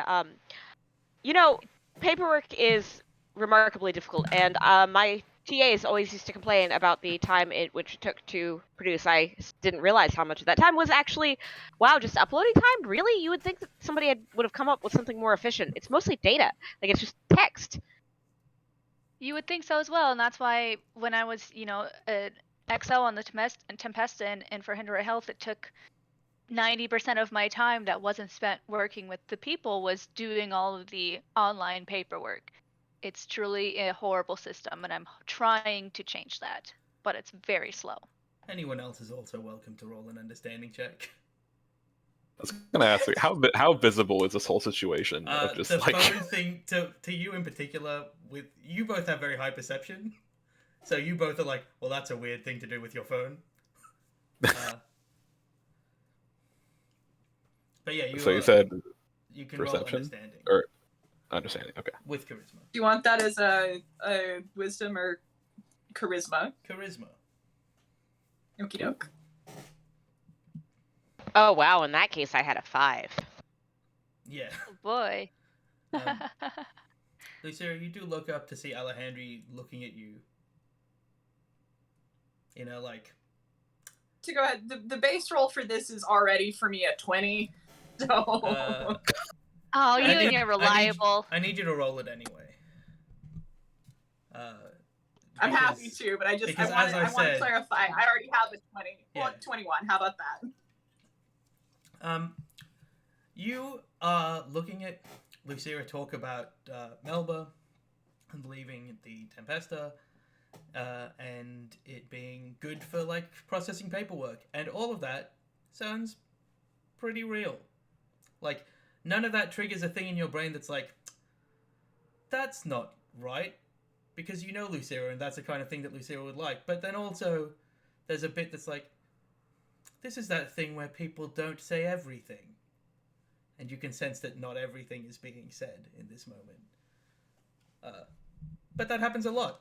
You just had a conversation with Alejandri, and he doesn't say like 40% of what he's thinking. But Alejandri is staring at Lucira and is like, anyway, why does a smart slab matter, Nyx?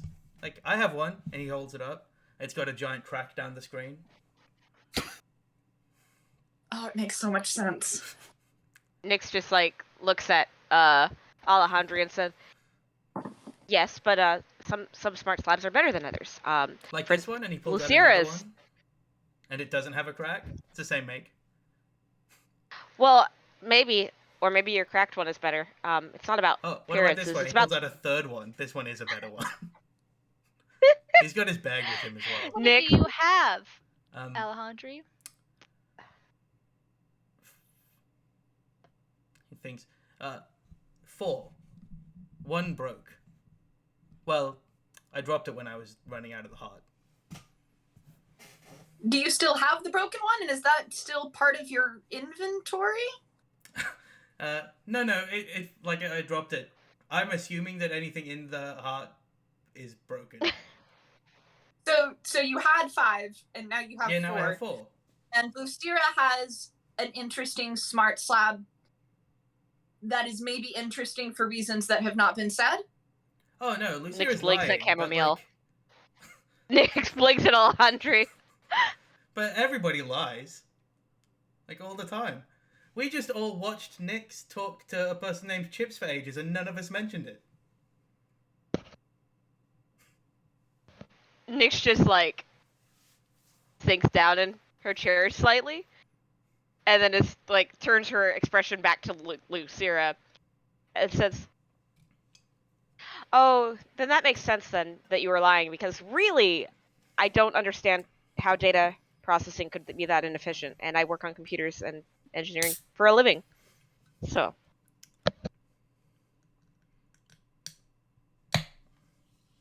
Well, anyway, the topic of my smart slab and why it's is the way it is. Oh, What did you find out about those weird jobs? oh yeah. So there's a cipher, and so the job is just advertising. I'm assuming to avoid any sort of attention. But if you come down here, and she like brings her slab to the center of the table to show everyone, and she hits, like she activates the decoding program. So Um, so the cipher program that you would have had it running in the background, and it's like ready to go to output it, and it outputs this kind of it's white but with a particle effect of white, but with drop shadow on the white, so that it's like snow falling. And in the middle of the screen, it says "Rise up against pillaging pirates," and underneath there's just a box that says yes, or a box that says "I hate myself and I should die."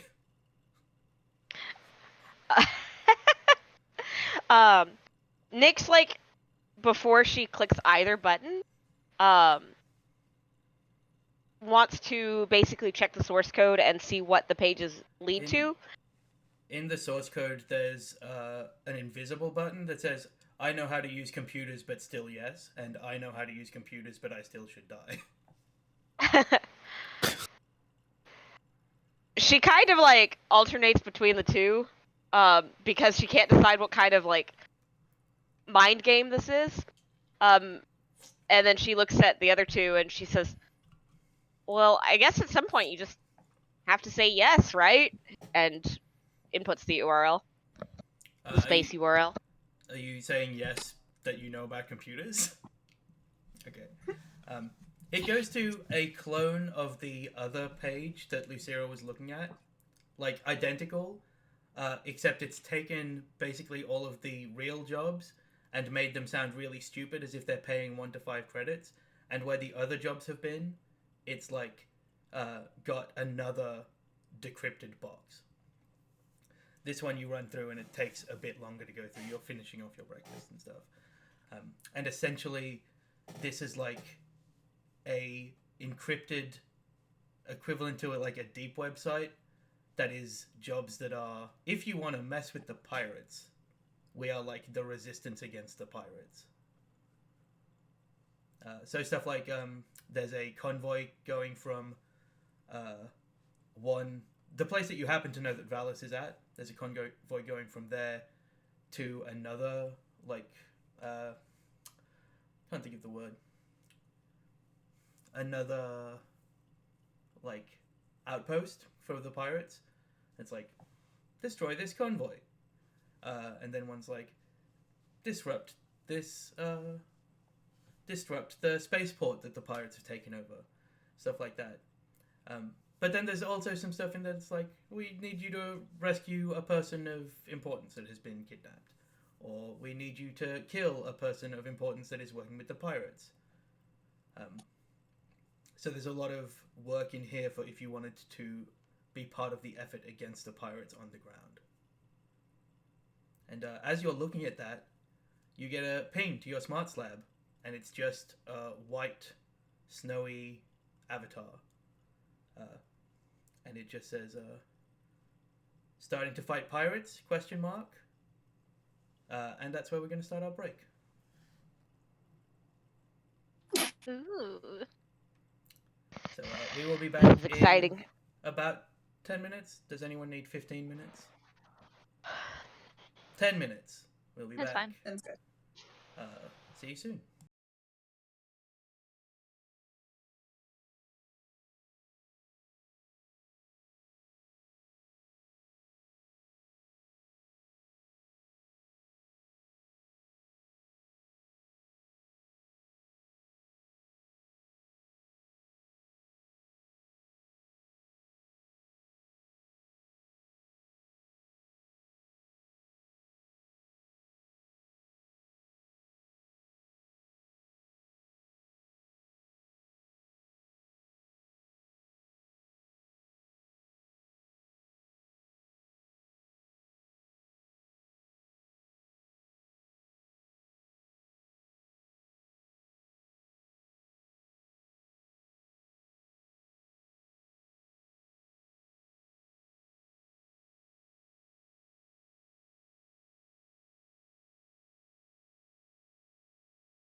about how we did it.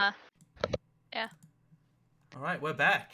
I'm mid-sentence. I switched us back over so that Charlie was talking about something that nobody had any context for. This is my life. Nix, you're looking down at your smart lab, and it's got a little like message window just through your messenger app, like nothing fancy. It's an animated avatar, which is fancy for some people, but you can buy them. They cost like 4 credits. Yeah, Nyx just types in, "It seems so," and then looks at Lucira and holds her thumb up, like, "Can I send?" Sure. I'd like to see where this leads, at least.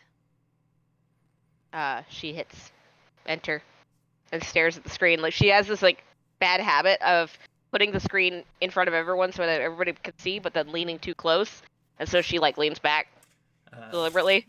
You get the little dot dot dot dot dot dot. Then it vanishes, and then about 5 seconds later, dot dot dot. And texting in the future space-time, that is real time, so you can tell that they deleted everything and then didn't have anything in, and now they've started typing in.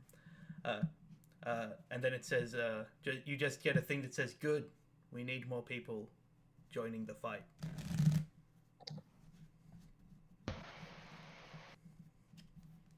Nyx just like squints at this screen and says, "Well, do you have anything else for us?" And like stops at the us, deletes, hits me, then deletes and types back in us and hits enter. You get back eventually. Only the job listings. Oh, and I wouldn't go near block A32 today. You have probably had time to look. I assume Lucira, you're like, well, let me look at a map of the city at some point. It's basically a roughly, like, it's just a bunch of blocks, and they quite a lot of blocks. But even further out, it still uses this block structure. So the center of the city are all in like the 25 to 40 kind of range, and every block is called A. You don't know what the A denotes. The map that you found, everything starts with A. It's like they had planned for a bigger city development, and it just never happened. But 25 through 40 is like the major city center. And you're currently staying at like A28 or something. So is it kind of that like the lower A numbers are on the outside of the city, or is it like done in like one side to the other? It is a spiral. As most of the maps that I choose to make are. It is a spiral inwards to A40. A40 is the center one. Okay. Yeah, A40 is the center one. If nobody has said anything or done anything, Nyx has already typed in "why not" and will be sending it almost instantly. Yeah, Lucira's just kind of pulled up the map and is trying to do like Google Map zoom in, Google Earth zoom in to A3 if there's any kind of. Yeah, these blocks are bigger in that they are like. The buildings are slightly more spaced out than a very, very dense city, and the blocks are bigger. So it's like maybe a 15-minute walk to the start of A32 from where you are.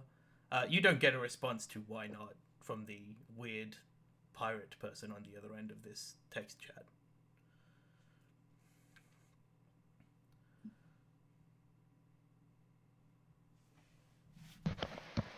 Nyx just kind of like shrugs and looks at Lucira. Try anything else? I mean, we could always go check out the other jobs that are above board. If anything, just to have some cover, or not cover, plausible deniability if that needs to happen. Nyx just Yep. nods and starts putting stuff away. As Valis would say. Yeah, wasn't there like a whole thing for today getting a place to live and not freeing a planet? Yeah, let's go find a place to stay, and then we can maybe go look at one of the regular jobs and see if we get a response back about this other job. As you are deciding that you're gonna go look for some places today, Alejandro stands up, 4 empty plates in front of him, picks up his duffel bag and is like, well, I've got to go make some people very happy. That's not his voice at all. I nearly did Tiago's voice. I've got to go make some people very happy with their the union of their love. He like starts to walk, and he's walking in like a very stately manner, as opposed to the normal kind of slouch around that he does. Sears is shaking her head as he walks away. Disapproving, but knowing that she can't do anything about it.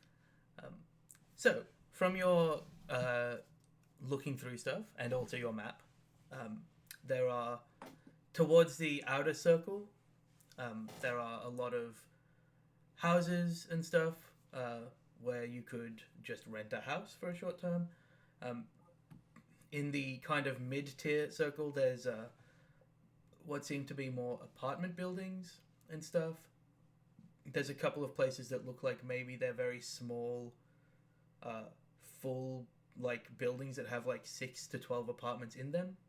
Maybe somewhere like that would have places, but everywhere kind of has some leasing going on, so it depends on what you're looking for. You could also get like a full, nice metro style apartment in the city, but given the brochure that was thinly veiled news about domestic terrorism, and that someone just suggested you stay away from an inner city block, that might... I think all of you have self-preservation, except for maybe Nyx, enough to be like, let's not be directly in the heart of the city.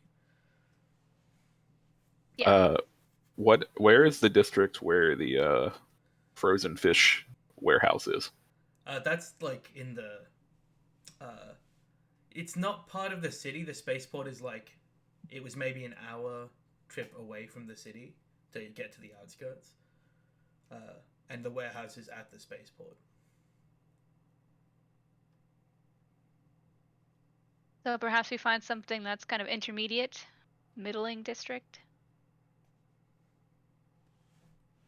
Well, if we're going to be doing any of this, kind of just casually waves their hand in the air, gesturing wordlessly about the freedom fighter stuff.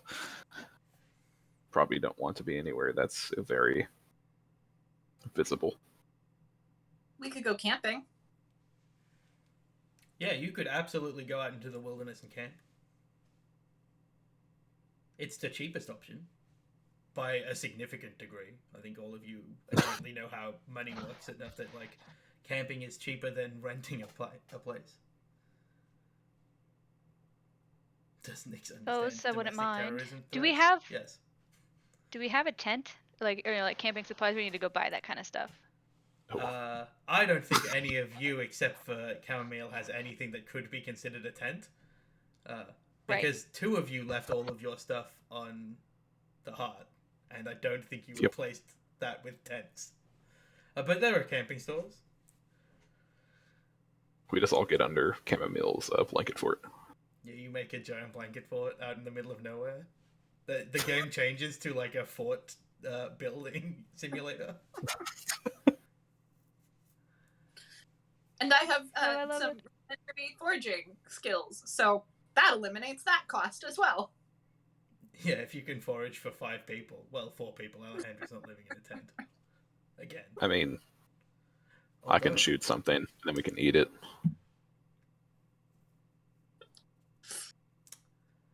But yeah, that's an option if you want to go camping. You don't really know what the outskirts outside of the city are like on this planet. But you can go out there. Shall we vote on it? Finding accommodations in the city or camping outside the outskirts of the town for undisclosed amount of time? All right. Chamomile votes for both. The Nix. absolute worst team member. the one that votes for both. Nix, what are you voting for? Oh, she decidedly votes for urban accommodations, but she says, I don't mind a really run-down hotel. I don't know how to camp. Not well. I admit I It's haven't fun gone as camping fuck. in years. Kid, where did you come down on the vote? The kid just got annoyed at the amount of indecisiveness. Yeah, you need a figurehead captain to make the full decisions. Because we are 2 and 2. Or I guess we're because technically Chamomile voted for absolutely. both. Chamomile voted for both. Lucira, what did you vote for? I voted for In the City. Yeah, so you're 3 and 1. Oh, okay, 'Cause good. Chamomile voted for both. Okay, cool. City. Let's go find City it something. is. All right. You Let's go could- find a small You could rental also property. stay in a hostel or something, like a backpackers type of place that would be very cheap and disgusting. That is an option if you want to really punish yourself for some reason. Our condition Find a this rental goes. property. This gets lower every day. So, are you? There's some that you can. There's just an open house, or do you want to go talk to like a rental agent that will help you? Do you want a guided rental situation, Lucira? Lucia would prefer the most streamlined process, which is probably going through the rental the guided rental space. Sure. You go to like a mid-tier one. Is what you were talking about, right? Yeah. It's a very sleek black windowed office with like a glass door at the front. You go in and there's one desk, and it's a circular desk for all of the traffic that this place would ever have. It's a needlessly circular desk, but sitting behind it is a woman with very, very pale features. Her face has like rivets of metal all the way down the nose, and then the upper lip, the lower, like the chin cleft, the chin, and then you see that they continue. And at first you think they're like piercings, but then you realize that they're like bone protrusions that are metal. She's got a very like kind of the color of my jacket hair, but it's in a very neat bob. It's also not a jacket. And she kind of turns her chair to look at you. She was typing on a computer. The computer's at the other side of the desk for some reason. So she has to have her back to the door to be typing at it. But she turns to you and she says, "Oh, hello. How can I help you?" Hi, we're looking for a short-term rental property. Do you have anything that's available the next couple of days? Sure, we have a few that you could move into today if you were approved. Were you looking for an apartment, a house, multiple apartments? Do you need to live together? Altogether would be the best. If that's an apartment or a house, either is fine. We're not too picky. We don't have any single apartments big enough. We have a couple of complexes where we have a few rooms, if you're interested in that. Or you could all have your own space. Otherwise, we don't cover a lot of full houses. We have a townhouse. It's a little bit further out, and then at the very edge, one of the houses has come into our books for some reason. I'm not really sure. But that house would be more than enough. It's 5 bedrooms, 3 bathrooms. It's got a heated pool.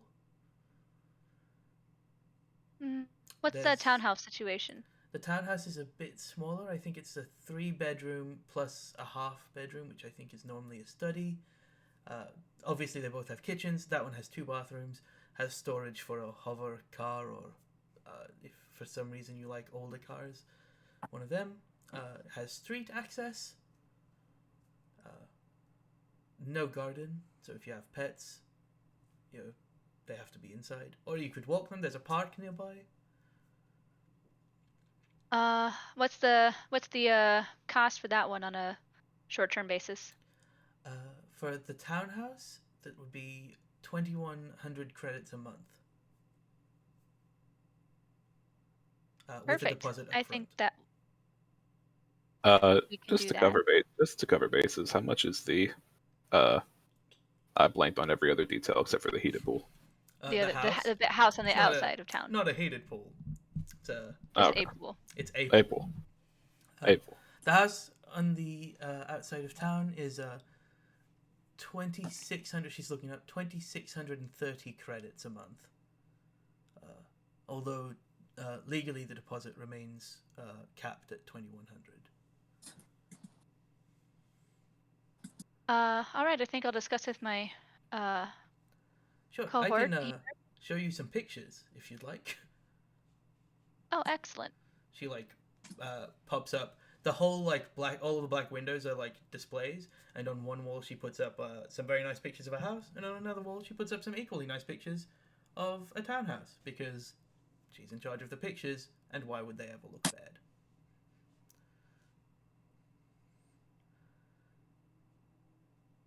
All right. Well, what do we think, gang? A difference of 500 credits isn't too much, honestly, if we're going to be here for only a couple months. Kid will turn back over, like turn their head over towards the one at the desk. Do you have an available list of any utilities for both? Sure. Everything is What do you mean by utilities? Because I know what I mean as an Australian, but are you asking for something in particular? Basically, just basic necessity. So heating, Gas, electric, Oh. water. gas, solar. electric, water. Every house has a well, gas and electric. Water, you can get it off the mains, which is through a filtration system, and she like explains that it's a little bit outside of town. Most people buy bottled water for most things, but it does pipe in for cleaning, things like that. They all have bathrooms, things like that. On most places don't come fully furnished, but these both do, because when the and she gestures to the entire world around her, things happened. Some people left and decided to rent out their properties for the duration. What happened with the home? You seemed kind of unsure why it was available. It was not in our general area, but and she kind of looks it up. It says it's a family member of one of the staff here, and they've all gone off planet, so it makes a bit of sense that we've got it, but not many people come in here looking for houses out that far. It's like a hour and a bit drive to the edge of the district from here. Well, we don't mind a bit of a drive. It only matters if you want to come back into the city. It's great if you want to go, like, hiking, things like that. Borders out Camping. onto... Sure, camping. Not many people go out camping, it's just rocks around here, but you could. There's not much better to do. Although there's a music festival, I heard. I don't know. Well, I think Kidren, Lucira will look towards Kidren, kind of with a raised eyebrow. I can't raise one eyebrow. Curse my brother, he got that gene. Yeah, thanks, Chris. That was a good one. And we'll like raise our eyebrow to indicate, like, to confirm that they're on the same wavelength about wanting to do the house instead of the townhome. Instead of giving a nonverbal confirmation, Kidren will suddenly also remember. Do you also have any documentation of the last time either of the properties were inspected? She goes tap tap tap and says, yes, they were both inspected when they were vacated. So it would have been. She looks at the dates and says about 4 months for each of them, a bit longer for the townhouse, but I can show you the inspection reports. They're all glowing. Of course, we do our own in-house inspections. I wouldn't mind a quick glance just to make sure everything's in order. You understand. Sure. She shows you 2 things that, like, they have minor maintenance issues. There's, like, scratches on hardwood floors in the townhouse, and then in the other one, like, there's a slight, like, discoloration of carpet in one of the areas. And then there's some other stuff that were issues that it says has been resolved, like some plumbing issues in the house. Is there any unusual? I'd say unusual. Does anything stand out as far as issues in the home that isn't normal? Make a bureaucracy roll. Can I assist on that? You can make your own ones. We don't get to roll it that often. I think you can both make it. Charisma or intelligence based? Intelligence. Okay. Oh my god, it's another one. 27. So Thank God. for Lucira, no, it all looks fine. And for Kid, it all looks okay. The townhouse does have a thing where, like, from the previous inspection, people were like, the garage, like the car area, the garage is like not secure, and then it's had that's been resolved, and then at the next inspection it says the garage is still not secure, and then somebody has written resolved next to it. So it feels like maybe there's a security issue at the townhouse in terms of people having access to that area, and then when you look through it further, that has access to the whole house through a non-locking door. But you probably wouldn't have noticed that had you not been looking for it specifically and like been able to follow the further back paper trail of it. Never trust leasing companies. Anyway. Sarah hasn't had to buy a house or like rent a house in so long. She's forgotten the things to look for. But the house one looks pretty solid. Yeah. You suspect the pool needs cleaning from the documentation. Anith 100% was the person that's like goes to the apartment and is like, all right, give me the inspection list. We'll call you back. Yeah, the 0 times Anith ever needed to rent an apartment. Yeah. 0 times. But yeah. Kid will just point at the garage vaguely over at Lucira.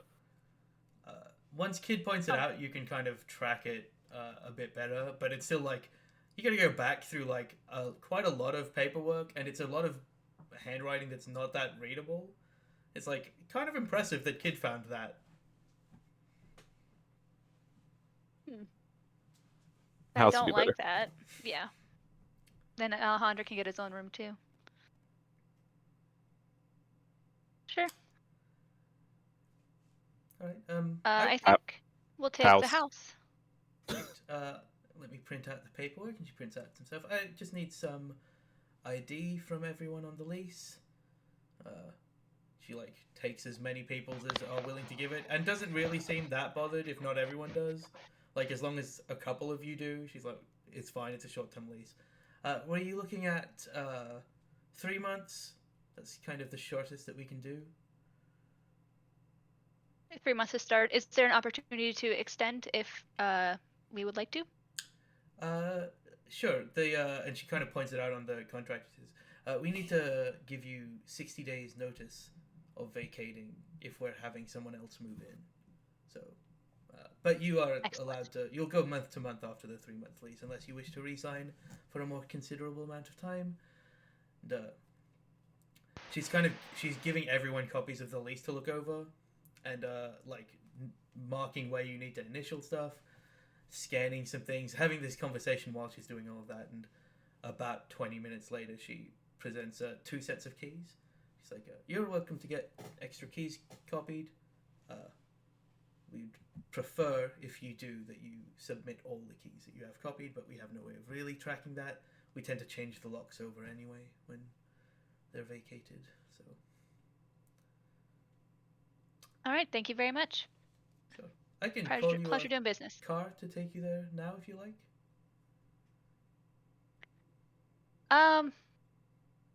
Lucira looks to the rest of the group to confirm that we're ready to go to this new place, or if you want to stay in the city and do things. We probably need to grab stuff from the hotel. Yeah, I think we're okay. We have some other business to attend to today still in the city, so we'll find our own way to the house later. Sure. But thank you for the offer. She gives a copy of her card to both Kid and Lucira, and says, if you have any maintenance issues, let me know. I'll handle it. It's not a 24-hour line. We do have one. It's in your leasing agreement, but during office hours, I can normally handle things.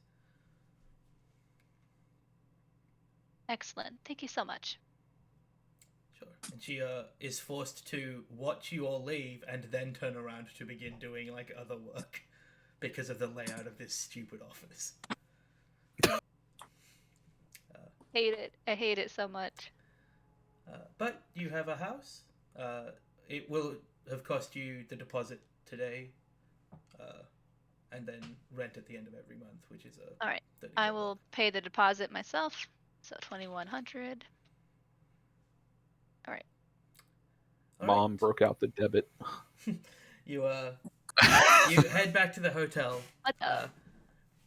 By the time you get back, Alejandro's sitting in the lobby reading a newspaper, looking largely like a different person to normal, because he's wearing sort of a suit that is more fashionable than Valets wears, and he has his dreadlocks kind of more styled into like a actual style as opposed to just doing whatever.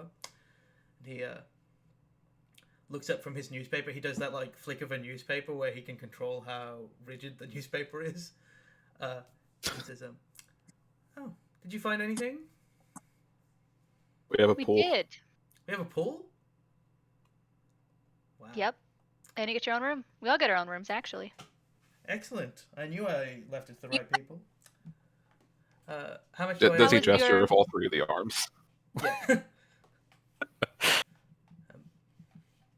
Yeah. Nothing We for have- the deposit. About camping versus staying in the city earlier, and I just realized you did not get to vote. I don't care. I'll take a car wherever I need to go. It's fine. Do you want to sleep out in some rocks, or do you want a pool? No, a pool. What? Sleep on rocks? Okay. Was that an option? Kind of that's all that's really out there for wilderness. There's not really any trees or anything. It's kind of just rocky. Camping's terrible. Nobody should go camping. It's just What about hiking? hiking's fine. That's just walking places. Fair. I lived out in the woods for a couple of weeks. It was actually quite nice. Did you live out in the woods for a couple of weeks by choice? Yes. I lived out in the woods for a while by not choice, and it was not nice.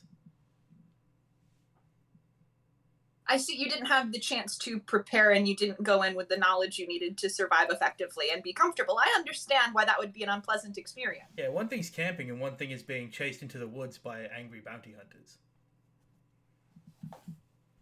Anyway, I'm finished for the day. How many Great. marriages? 2. The first one's not going to last. Well, how do you know that? Well, I mean, they were both very old. So, like, just Oh. mathematically, Oh. it won't continue forever. I thought you Kid- meant that it wasn't gonna last because they didn't actually like each other. But No, they were getting Kid married. actually. It was a, it was a testimony of love. The kid actually snorts at that. Alejandro, some people get married because they are expected to, not because they actually love each other. Yeah, but when Surprised you're you like haven't so seen that close yet. to death. That's fair. It was unclear that was the situation though when you first said it in that way. Mm. It's annoying when people anyway, are unclear about things. Ooh, Lucira just glares at him. some spicy yogurt. If But yeah. spicy yogurt becomes the thing that we say from this campaign, I will I don't like it. pull out my eyeball. Yeah, I'm not a fan. Inaccurate. Guys, I don't want to say that we have a ship name yet, but I'm just. The spicy yogurt. Spicy yogurt. My vote is down. I'm releasing it. That's what happens. Andrew's Alright. not evil one day and the ship becomes called the spicy yogurt. It's round. You could Andrew, have come called back it the to us. I spicy know you're in the meatball. chat. Andrew Andrew, rescue us. You're in the chat. Help us. Andrew is not here to vocalize his complaints. It's spicy yogurt. Chris and I have voted. No, it's 2-2. I think Charlie's Uh, with me. I think Charlie is an agent of chaos. I mean, kind of am. All right. So, Haha, You, Vala says veto. yeah. So now we're just ignoring Alejandro's vote. I see how it is. Alejandro doesn't like the name Spicy Yogurt either. Alejandro thinks Okay. the ship should be called Alejandro's Odyssey. But also That's what he it's names fine. it in the movie deal. Yeah, when he makes this into a movie, you all grab your stuff. Do you want to check out some of the job listings that require you to go meet people in the city before you head off? There's no real pressing rush. You don't get the impression there's a lot of people taking weird adventurer jobs. Why don't we go check out one of the regular jobs? Maybe one of the archaeological dig one, not the visiting the tribe one. The dig one. Archaeological dig one is still a weird adventurer one because it's like just some Deal. qualified people and guards. Like whoever shows It's up. just an So Indiana would Jones. we be acting as the guards or as the people doing the Depends. searching of They're things? just like looking Oh, okay. to build a team to take. The regular jobs are like be security at the Tech Expo, basically. Which, if you're looking for a job that's a cover, that's not a bad one. Do we want to split up job searching and maybe each of us goes and does something fitting for our skills, or do we want to do something as a group? Generally. Chamomile scoots a little closer to Nyx in an indication of not wanting to split up. I've Yeah. usually found whenever a group shows up for a single job is usually more impressive. At least that's what an old man said. Then let's look for something as a group. What is most interesting to everybody here? I'm honestly fine with doing whatever, but personally, being security as fed as some tech expo sounds incredibly boring. What if you're security but you're planning to rob the Tech Expo? Not saying that we should do that, but I'm just saying you make your own fun in a job. I think I am qualified for neither of those things. Bingo, Alejandro. That sounds like it could be a good time use for the you. word but, qualified a lot. Qualified is a state of mind, Chamomile. Clearly. He basically says I don't care which jobs. Like I'll find my own jobs if I don't like the ones you pick, but they will be sacrilegious jobs. Like he's gonna eventually do the funeral rites for that old couple. Oh, So the God. other ones left was intermediary assassination. Okay, so there's the archaeological dig team. There is the visiting the tribe, the Lost Contact tribe, which I've personally already vetoed because morally I'm very against that. that sounds like What a were lot. what were the other job options? There was delivery out to one of the outer settlements. That was just a normal, like, we need to send a care package to, like, our grandparents. Which is just, like, a longish trip. It's probably, if you bring up the map for, like, the location, it's probably, like, 3 days each way. And you'd have to get a car. And one of you would have to drive said car. Lucira would know how to drive. You all What know is how she? to drive. It's if you know how to drive if something bad happens. Is that still just piloting? It is piloting, but there's a certain specification. So Lucira, I think, is the best at it. I've got 2 ranks in piloting because I would have learned more Yeah. from Valis on the way over. Yeah, so there's that one. And then there's a lot of, like, boring... The security job is the top end of the least interesting ones. There's, like, hey, we need people to, like, courier things in the city if you just want to run around the city being couriers all day. There's, like, we do pop-up marketing for Alway's newest model smart slab. Like, do you want to be a viral marketer? Do you want to be an influencer? There's ones like, become an influencer. Pay us $20,000 credits, and we'll teach you how to be an influencer. Lucira immediately filters out anything like that. Anything just like pay them. Yeah. Oh. What about doing this delivery job? That seems pretty straightforward. Kind of something just to get ourselves used to this space and familiar with the structure of this city. So Nyx second checks and- the various delivery jobs to see if there's any that would take them in the place that they are not supposed to go. delivery job that is actually viable to do, other than just become couriers for the next few months, which is not viable. I mean, it is. If you want to do that, sure, but don't. It's not interesting. The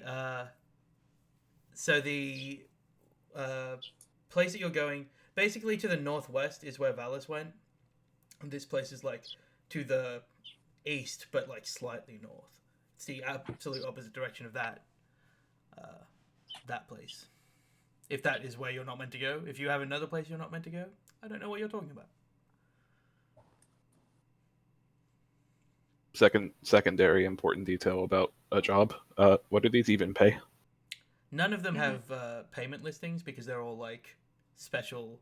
We need adventurers, so come and we'll tell you the thing and we'll work out if you can do it. So. Then we can negotiate. Except for the security one, which is a pay rate essentially. Yeah, the security one is like 21 credits an hour, and more on weekends. No. Not to the security one. Yeah, no to the get a day job. No, get All right, a let's day go job. check out that. Let's go check out that delivery job for the care package to the outer. It's outer pretty close district, nearby. He has an office. The person that's listing it, and you get buzzed up. It's in let's say 27, very close. Just do a little bit of a walk over. He's a man in a suit that is not as nice as the suit Alejandri was wearing, but is now back to wearing a trench coat. And he says, yes, the group that were looking to potentially deliver the care package to my grandparents. Yes. Excellent. He says, I can't leave the city. I would normally fly over there and spend some time making sure they were all right. Obviously, with things as they are now, I can't do that. We don't have quite the freedom. So I was hoping that somebody could deliver this. And there's like just it's essentially a footlocker to my grandparents. I'm sure the ad told you everything. I don't imagine there'll be trouble, but pirates are roaming around and kind of doing whatever they want. So there will be increased pay because of the potential danger of the pirates. I was thinking of, he clearly didn't have a number in his mind, and he like looks at you and goes, well, there's 5 of you, and it's essentially 7 days of work. I could pay you 150 each a day for 7 days. And then he's like doing the quick maths of like how much that is. And then he's like, So it's around, I could make it an even 7,000, so you'd get 1,000 each. Is that less? Did I just do maths real bad? I did. My maths very bad. 150 times 5 times 7 is 5250. Yeah, so that's over. So it'd be Yeah, he says I could give you. He goes, I could give you 7,500 for the whole thing. Amenable to us. Anything in particular we should be worrying about with transferring this package? No, just general pirate behavior. All right. There's also, is there anything fragile in this care package for your grandparents? And he like opens it and it's like newspapers and food and like a bottle of alcohol, but also like some medication and stuff that they might not be able to get. He says, and what's their name? They're the Granham family. I'll type it for you. Granham. Well, yes, that did type in the right place. It's a small town. There's only about 20 houses. But used to be a farming town, but everything's rock. So. That'll do it. Yeah. All right. Lucira will pull up a generic contract that she keeps on hand for any odd job she ever does, and we'll send it over to his smart slab, and then explain like this is just a general contract of employment for my own records and tax purposes. Everyone just can make to a indicate of perception check. employer. As he's Me? reading it, everyone can make a perception check. Okay. I was gonna say that Kidren blinks owlishly Kid, at you don't Lucira. have to make Kid. Okay. You just see it. Okay. Just quick drawing 9. legal contracts. Yeah, so he doesn't. He just has his name. His name is like Phil S. Granham. But Kid, you did notice that as you're coming up in the elevator, and also Chamomile, and not Nyx, and not Alejandri. So the people that are good at it noticed, and the other 3 didn't. But this is like a law firm. So he's looking at it and he's nodding like because you've just taken a job to go help his presumably old grandparents. He's nodding along at like as Lucira explains a contract to him, and then afterwards he like signs it and says it's a very well made written contract, and he gives you it like he signs it and then he sends you like his business card, and it's that he is a contract lawyer. If you ever want something looked at, I'm happy to. I like looking at contracts that are for unusual things, like sending people on week-long deliveries. So, Thank you. I appreciate that. I'll definitely keep in touch.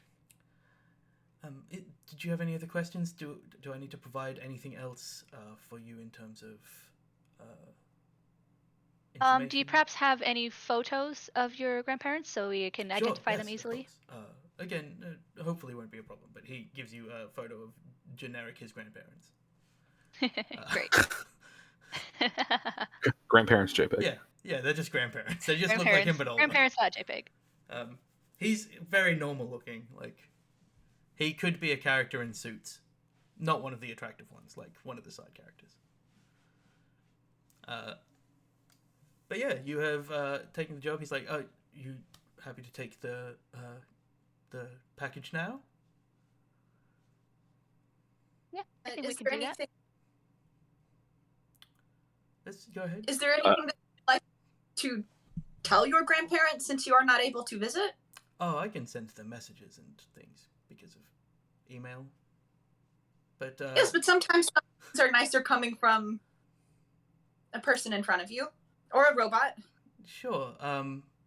Yes, just tell them that I miss them and I wish I could visit.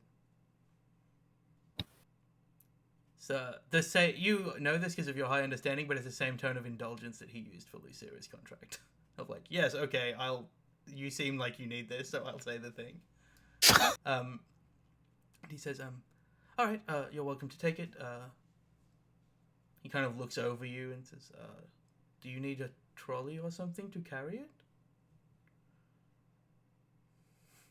How big is this again? How big is It's this? like a footlocker size. Footlocker.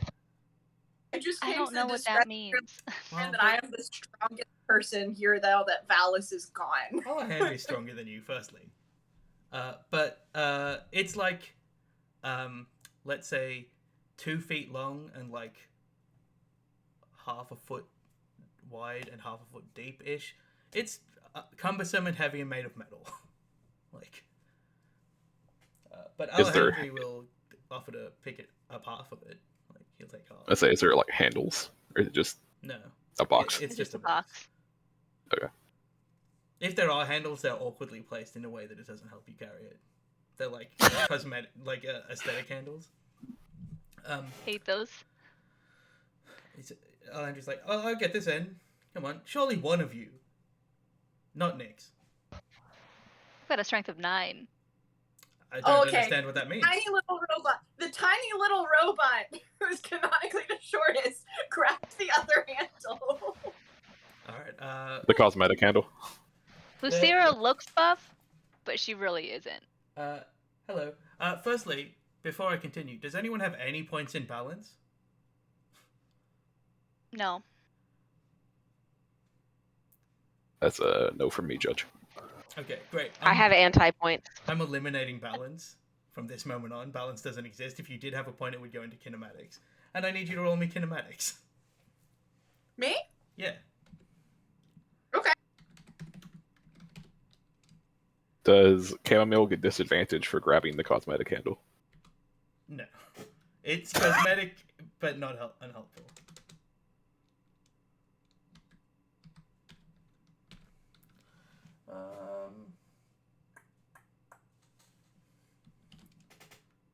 That's pretty good.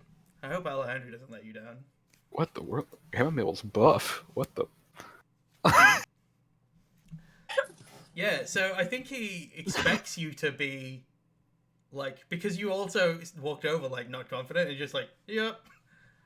It reminds you of carrying around, like, dirt and fertilizer and stuff when you were, like, doing your job at the Imperial Gardens. So he picks up the other end. It takes him a little bit of time to get used to the fact that you are quite small, and he is not small. So he gets used to that. So it's like we're both lifting it, and it's like definitely like cockamamie, but we're both providing the same leverage. You're also both trying to support the other person by you raising it up for him and him lowering it for you, and it's making it slightly more awkward. But his third arm is just like, well, okay, I'll just do this, I guess. But you all carry it. You all, Chamomile and Alejandro, carry it. You go into the elevator and downstairs. Part of the contract was his assumption is you're probably going to leave like tomorrow or the day after. It's not like such a rush that you have to leave right now. You get. Are you going to get a car and go to your new house? Yeah, Lucira will, as we're leaving and like going down the elevator, Lucira will start tapping into her smart slap to look for car rental services. And we'll rent a car that's big enough for 5 of them. Yeah, so such is space commerce that you can, by the time you are at the bottom, you've booked a car that's big enough for all of you and also the thing, and you've had it booked to get dropped off. And it's about 100 credits a day that you're paying. And it's basically because they have a surplus of cars until you don't want it anymore. And that includes insurance. Okay, I'll make a note of that, and I'll just keep track of how many days we have it. Yep. So as you're getting out, this car pulls up, and it's like, at one point it was black, but then somebody tried to paint over it with car appropriate paint. It did look black in the pictures. So it's kind of black with splotches of like a slightly lighter gray. It has, it's a hover car, I assume. You didn't get a road car. It's a hover car. It has a top that looks like it would normally be able to come down, but that it's been painted shut by whoever did this paint job. But the car otherwise seems to function. If you'd like to roll applied engineering, Nix, to have a quick look at it. Yeah, I think Nix probably does this reflexively. Also, just so you know, this is something that can locomote. It's not a lid. It's a good callback. Lid that locomote. I was so annoyed at being like, you have to win this because it happened. Yeah, car looks okay. It's like, it's not going to win any races. It's certainly not going to win any style points. But it looks okay. And we see... Just to say, a chamomile nods between Kidren and the car and goes, I think you do a better job at painting it. I agree. Question. Has anyone actually seen Kidren paint anything? Or have they seen Kidren blow up paint cans? Would you have ever let Lucira into your room at some point during probably one of the conversations we had on the ship? I mean, if like Lucira like shoulder checked into the room. Okay, so but would she have been able to see any of your wall at all? Because no, I'm not sure how there's tall. like a little privacy to the door where you open the door and it, like you can't see really past it. It blurs past, kind of. Yeah. Okay. Inbuilt character privacy. Kidren has definitely like walked around in their like paint pants though. That's true. Yeah. Is the engine compartment painted shut? No. Because they fixed that because they needed to check the engine. They didn't fix the convertible top because they're giving you $100 a day, which is relatively cheap. But you bundle into the car. Lucira, nobody really, I think, does anyone offer to drive, or does everyone just assume that somebody else will get into the driver's seat?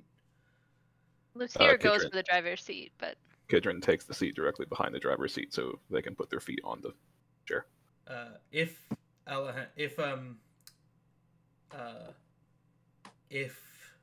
Nyx or Chamomile is going for the front seat, Alejandro will simply just get there quicker to take shotgun. I mean, you can roll against his +10 quickness, but he just is not blur, but he just walks slightly faster and gets there to open the door. But he'll open the back door for the two of you to get in as well. Chamomile can slide into the middle seat. This is if I get art commissioned, it's this, and it's just Yeah. Alice on a holographic thing in the back watching. But then if we get hard turns though, then it's just metal elbows getting flung around. I Could assume happen either way. Lucira is the most by the book driver in the world. yeah. She does speed a little bit, but it's 3 miles an hour Yeah, over the speed it's the limit. amount that the speedometer is wrong. It's that Yeah. kind of speeding. Lucira's like, I'm on a pirate planet. I can be dangerous 3 miles over the speed limit. Maybe 5 on a hill. I'm not gonna check that everyone has their seatbelts on until I've done everything else I need to do, and then I will check. That's the Lucira rebel. Yeah, so you take off and you drive through the city. It only takes about 30 minutes driving to get to the edge of where the really built up bit is, and then it's another 45 minutes or so to where your house is, and you kind of crest this little rise. And you can also see it is literally the last house before the outskirts truly begin. And you can see in the distance this sandy, yellow rock-covered plain. There are occasional dots of some kind of cactus, essentially, but also there's some a lot of trees that seem to be dying or dead already. But to your right, you see a house.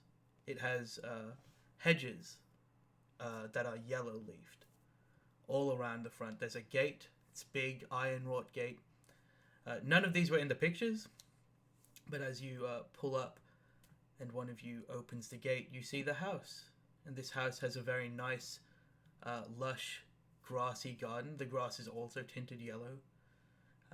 The house is as you saw it in the pictures. There is a pool that you can kind of make out behind the back of the house, and as you open it, it is filled with light from the windows, and the light is fake.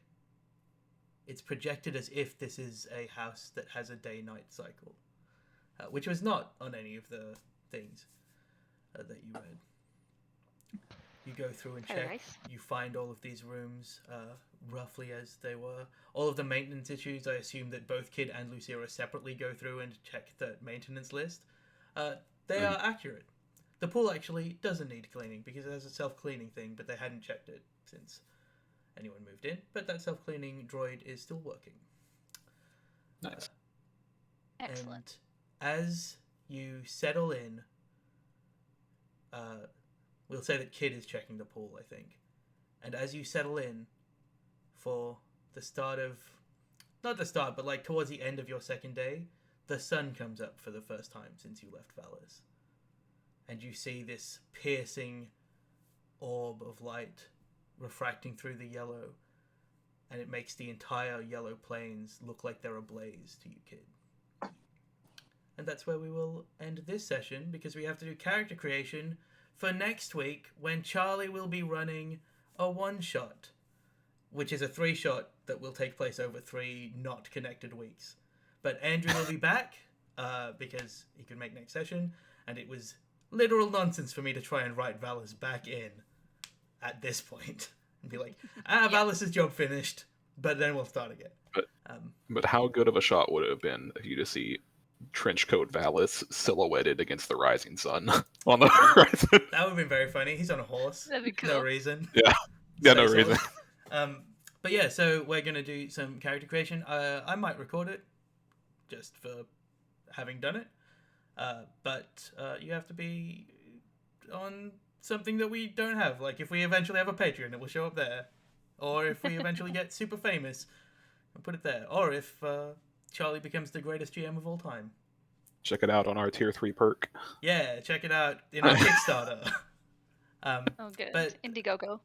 thank you all for playing. I hope you enjoyed this kind of intermediary session while you found jobs, found housing. I like this group for their ability to find a house in character. That was really funny. And who knows, maybe the flashback at the start of next session will be Alejandro doing some weddings. Alright, bye everyone.